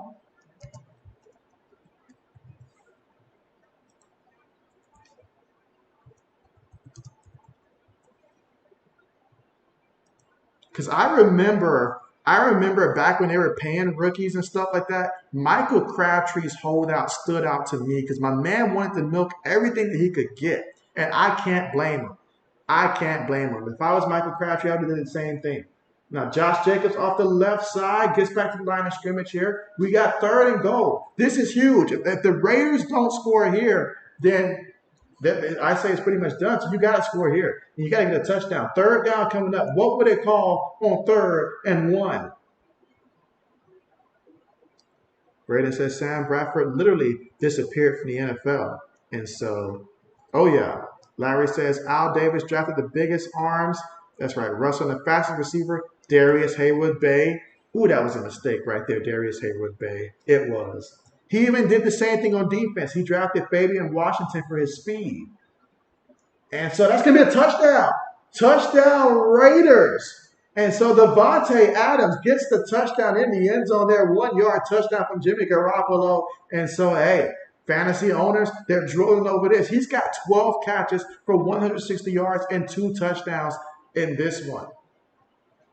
And that's going to help Jimmy G's numbers as well. 24 of 36, 293 yards, 2 touchdowns, 2 interceptions. Now, let's see if they opt to go for 2 here.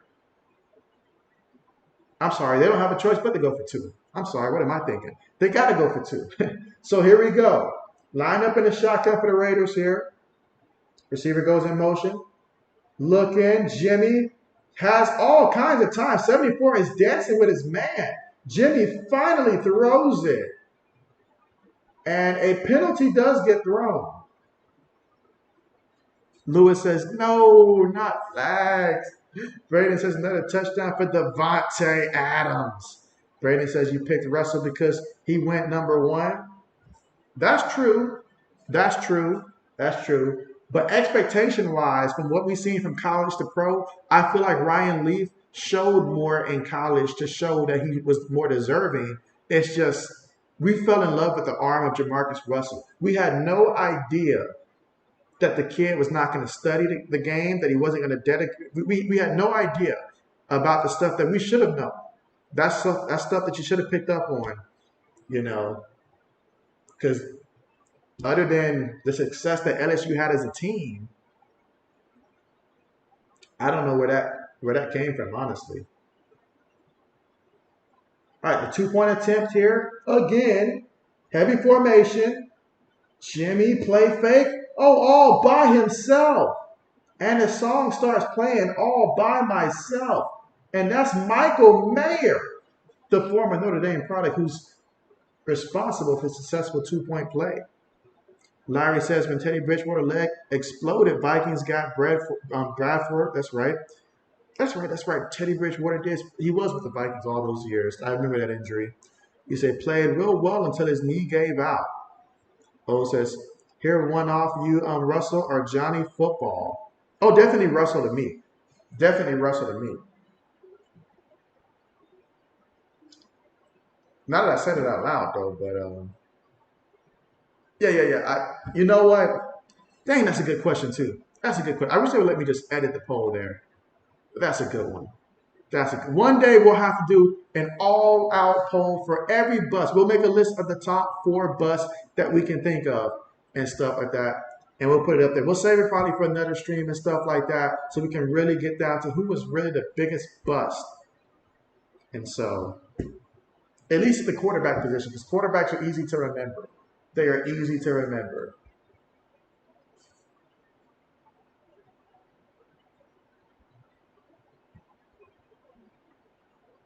Larry says Manziel was a disaster. And so, oh yeah, but everything Cleveland touched at that time was just downright terrible. Downright terrible.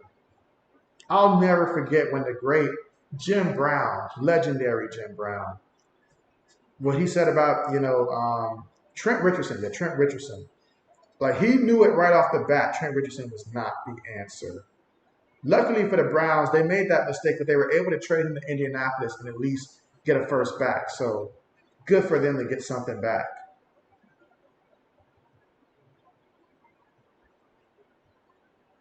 Let's see. O says, the one thing I say about Johnny Manziel, he didn't take it like Russell did. And so, yes, I probably spoke too soon without really thinking about it and stuff like that. But yeah. I mean, because Johnny did have the hype now. He did have the hype coming out of college. So in that sense, it should be Johnny. Should be Johnny. He said he came out, said multiple times he didn't care, and he was just having fun, money. And so, yes, his personality made it worse, which is another thing that amplified Ryan Leaf as well, personality. How do you handle adversity, really?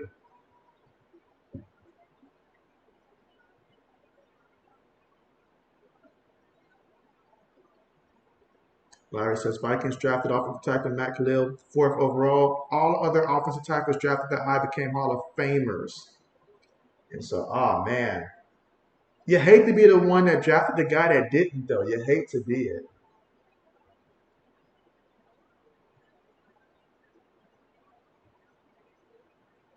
All right, so it's a one-score game. 5 minutes and 41 seconds left to go here in the 4th. Raiders kick it off. Let's see what the Steelers do.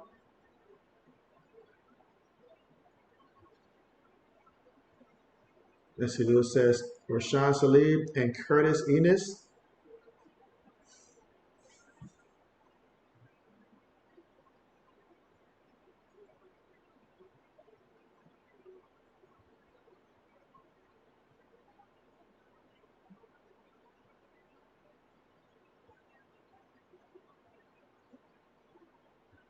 All right, here we go. 1st and 10. Kenny Pickett throws, incomplete intending for Calvin Austin III. Again, he had that big catch early on, but since then, he's only gotten 3 yards since then. And so Larry says Trent Richardson. Lewis says, come on, run the clock.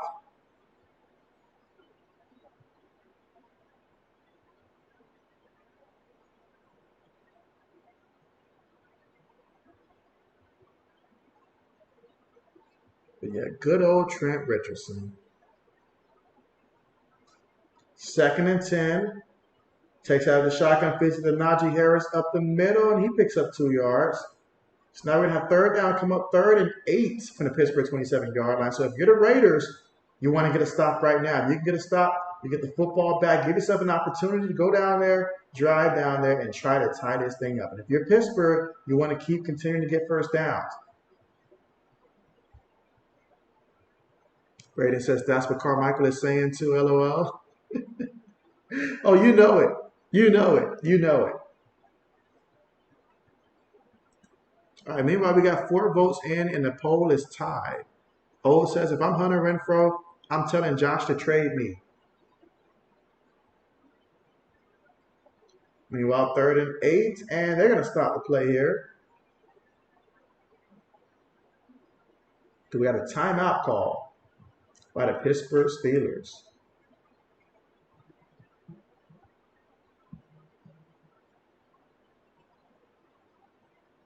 And so Braden's like, yeah.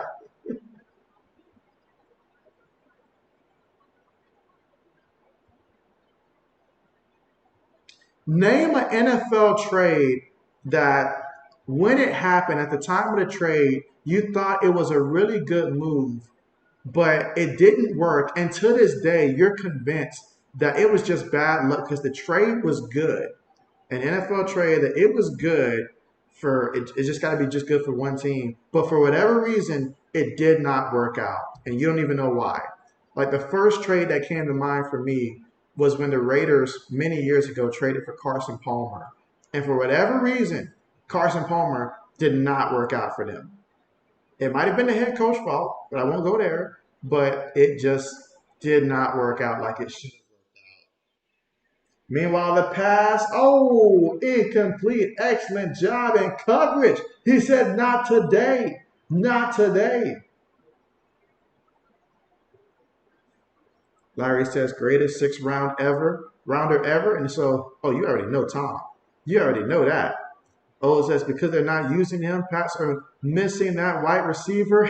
We always had a right brother in the team. And so, yes, absolutely. Didn't we at one point in time have Tim Dwight? Oh man, didn't we have Tim Dwight at one point in time? Remind me, am I tripping or not? I feel like at one point in time we had Tim Dwight on the Patriots roster. I know that was many years ago, but I think one point in time we did have Tim on the right. Lewis says Russell Wilson. Let's see. O says Saints trade for Ricky Williams, and so yeah, that in today's league, if somebody made a trade like that, they would get laughed out the building. Can you imagine if the Lions had made all like traded their entire draft class just to only get up and get Jameer Gibbs? The backlash they would have received if they did that, because they did trade up for Gibbs. But if that was the package that they gave up, whoa. I mean, don't get me wrong. Ricky Williams, he carried some franchises now. But still, in today's game, no. Short pass there, completed. Second down coming up. Let's see, Lewis says, if Pittsburgh allows a touchdown, then hope they lose. Carmichael does not appreciate that, Lewis. All right, Jimmy. Looking, Jimmy throws it, gets the completion there to Devontae Adams. When will he stop? When will he stop? I'm thankful I'm not playing him this week. Proceeds to check fantasy to ensure that I'm not playing him this week for sure.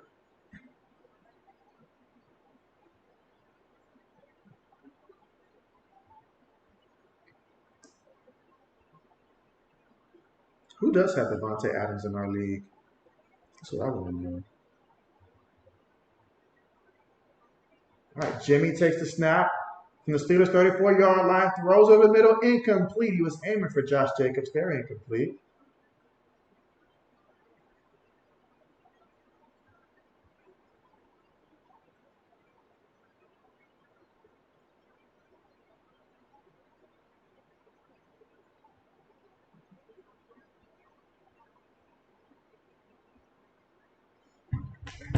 All right, let's see. Larry says, I didn't want Vikings to trade for Chris Carter. Let's see, kick out head case. Where was you wrong? And so, hey, we understand that. We understand that. You know, there are times where we do question decisions like, wow, why did our team do that? And sometimes it works. JB knows that more than anybody. Throws it, gets the completion to Myers. I'm sure there was a couple of times where I told the Patriots to maybe draft someone and perhaps that person didn't work out. But JB has been right more times than not, though, compared to what Bill actually picked.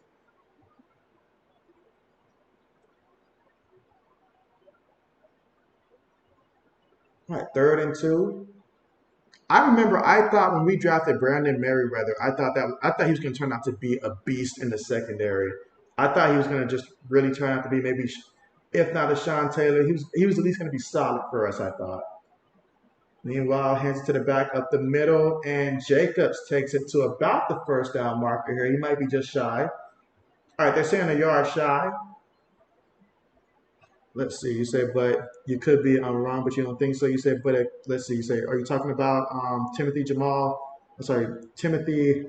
James White with Arizona State Devils, right? And so, no, I mean Tim Dwight. So not White, but Dwight, as in DW He was with the Chargers. You know, he was with the Chargers back when Drew Brees and them was there. So that's him to right. So we'd have to go back to about what year would he have been with the Patriots though? Because I remember when he was with the Chargers and stuff like that, but I don't remember what year he would have been with the Patriots. But I think he was. Let's see. Lewis says, "Gotta stop him." Lewis is like, "You got to do it." I'm about to say you're doing some pointing here, but where's the?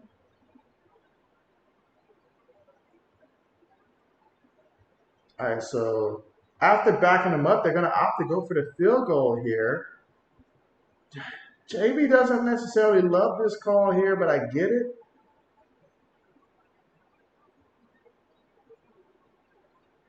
So let's see if he makes the field goal. Kick is up, and the kick is, of course, it's good. Of course, it's good. 23-18. But wait a minute. Wait a minute. Hold up. There's a penalty. Larry says you was mad when the Eagles traded up for Rager. When you settled for Jefferson. Settled nicely. Settled nicely, I might add. Sometimes it does pay because I know for a fact Jerry Jones should feel thankful that what was that guy's name?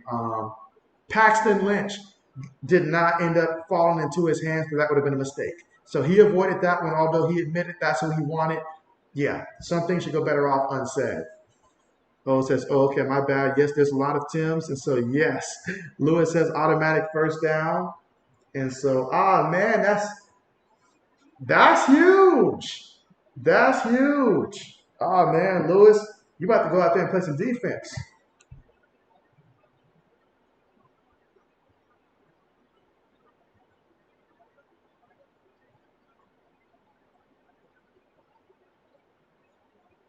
Might have to go out there and play some defense. Lewis is praying for a pick right now.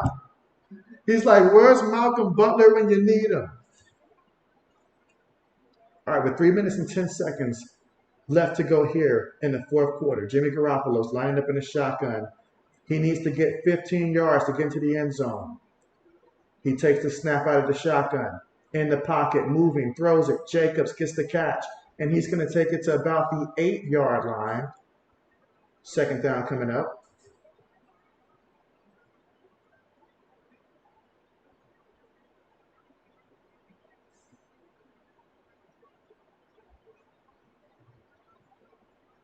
Second and 4.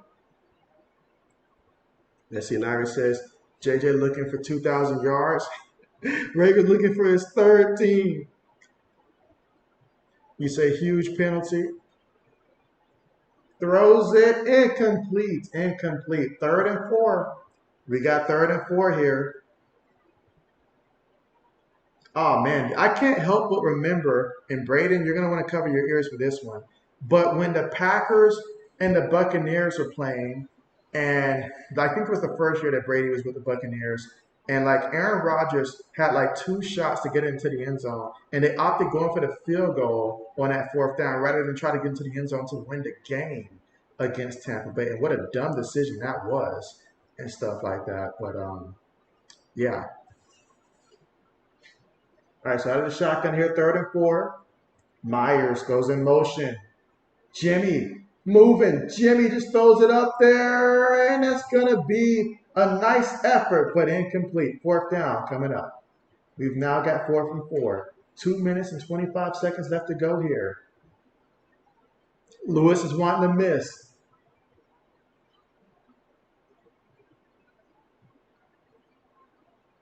What's that, Lewis? You want them to check the replay. O says, wait, you're talking about 86, Tim the right? And so what year was he drafted? No, it couldn't have been 86 because he would have been in the league too long. Hold on, let me see what year he got drafted. Because it had to be like early 2000s or either late 90s, I would think. But the field goal is good, so the Raiders tack on 3 more points there. So not the touchdown they wanted, But at least next time, if you do get a touchdown, you'll win. It's 23-18. 2 minutes and 22 seconds to go. So you got 2 minute warning. You got all three timeouts.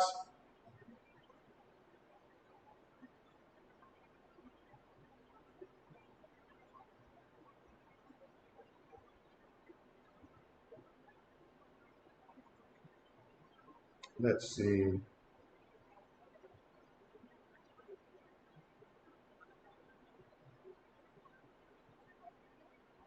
All right, so yeah, so Tim Dwight was actually drafted in 1998 by the Atlanta Falcons, and he actually went to college at Iowa. I did not know that Tim Dwight went to Iowa. He was a fourth round pick out of the Iowa Hawkeyes. Interesting. Okay. Played for Atlanta from 98 to 2000, the Chargers from 2001 to 2004, and the Patriots in 2005, Jets in 2006, Raiders 2007. I had no idea he was with the Raiders or the Jets. So, but yeah, he was with the Patriots in 2005. Okay. Okay. Okay. Let's see. You say, sorry, JB. I try to remember Jim. You say, your uncle used to call him White Boy 86. You say, you know, yet that's a nickname, but that's what your uncle called him, and it popped in your head. And so, okay, bet. But yeah, so it would have been 2005 that he was a part of the Patriots.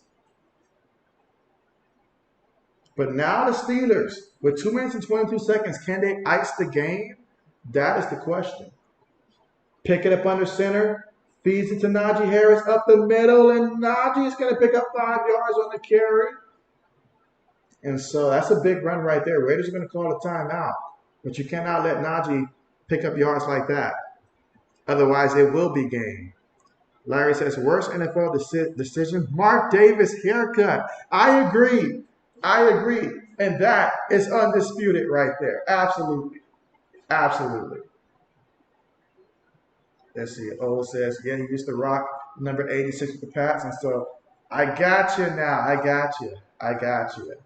Okay, I'm trying to remember what number did he wear with the Chargers. But yeah, I don't know why I had randomly remembered that.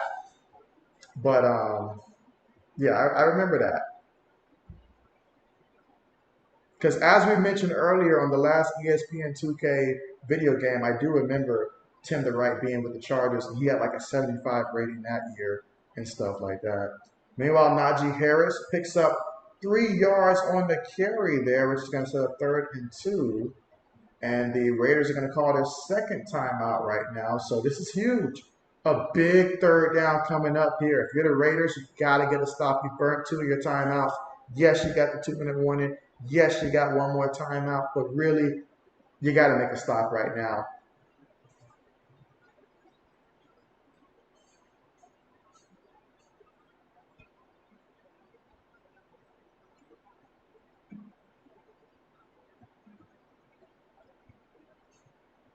All right, so on 3rd and 2, can the Raiders make a big play here? Or will the Steelers get a 1st down? Najee Harris is going in motion.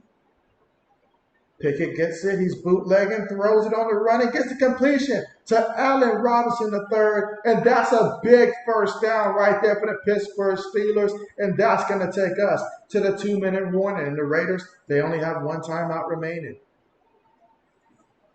Let's see. And so, absolutely, the great Tim Dwight. One guy who I thought was going to have a way better career than he actually did. I know it's a random stat out there, but Antonio Gonzalez. And yeah, Antonio Gonzalez, the former receiver from Ohio State that the Indianapolis Colts ended up drafting.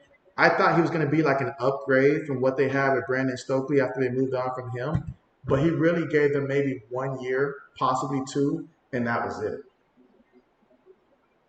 Luke says he needs a shot. It is a shot right now. All right, you say, depending on what year Tim Dwight had 85 and 87 with the Chargers at one point, you believe he rocked 83 with the Falcons and Bears. And so, okay. So he was a man of many numbers, basically. Meanwhile, they hand the ball off to Najee, and he's fighting off the finish, but it's not going to work. He goes down in the backfield. That's what the Raiders needed to do the previous play there, but a good job getting it there.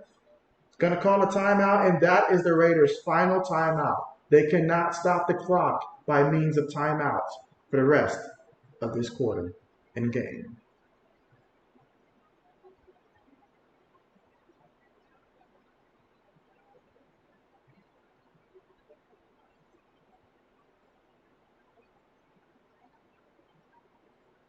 Second and 13. Again, 1:53 left to go here, and no timeouts from the Raiders, so you already know what this means. If you're the Steelers, though, protect the rock. The last thing you need is to fumble it.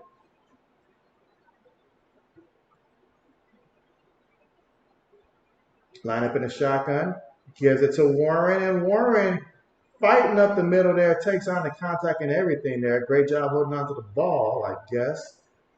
Picks up a yard.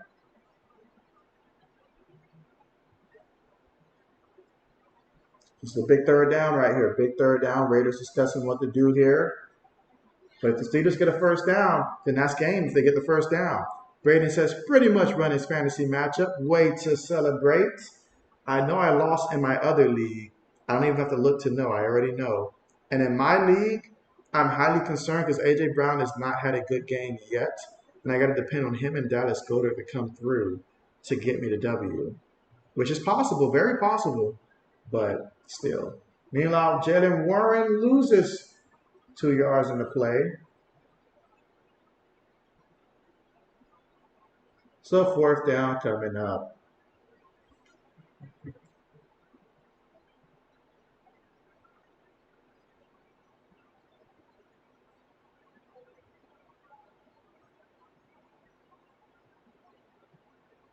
And so, but yeah, old man, I mean, I see Myers got you like 15.50 fantasy points right now. So as it stands now, again, you get an opportunity that maybe he can increase that too. So, but an impressive amount of points this week.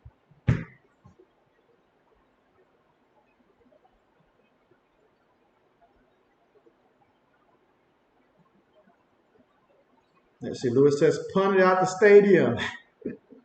Larry says the Chiefs draft Todd Blackledge in the same draft as Elway, Marino, Jim Kelly. Oh, man. Tony Season and Ken O'Brien. And so, oh, man. Look, all those names, and they found a way to still miss. Man.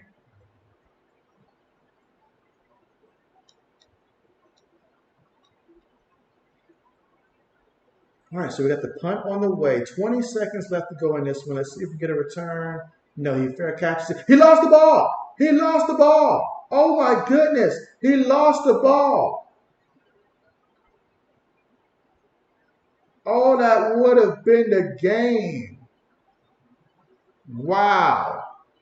Lewis says fumble. Braden says fumble. But the referee says it's Pittsburgh's ball. I'm sorry, Raiders' ball. Oh, says, yeah, and it still might not be enough to beat Mr. JB. Tell Mr. JB stop holding the script. He knows too much. Ain't that the truth? Share with the rest of us.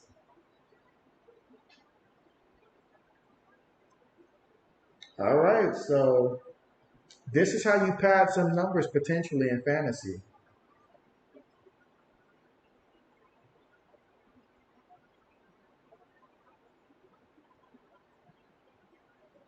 Here we go. Jimmy throws it and ooh, intercepted, and that's all she wrote, folks.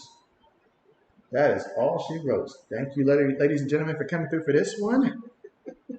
Lewis says pick game. Oh, it says that guy almost lost his job, right? And so, man, yes. Braden says pick that's game.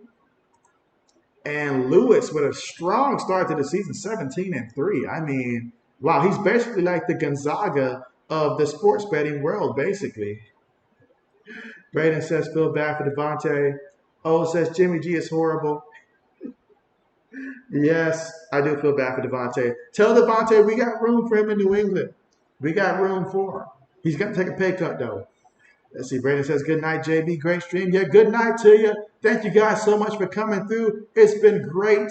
It's been real. You guys know it as always. But yes, JB will go ahead and be ending the stream here. And just give my screen a second to catch up here with the comments here.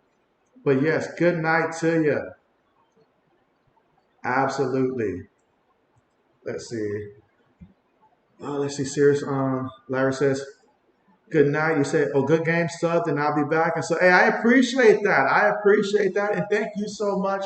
And yes, everybody have a great night. This was so much fun and looking forward to it again. Tomorrow's stream is going to be the Bengals and the Rams. So hopefully JB chooses the better game of the two. Let's hope for that. Lewis says, JB as always. And so, Lewis, I need your luck. I need your luck. I need you to send it here to JB. He needs your luck. Well, that's right. Till then, see you guys next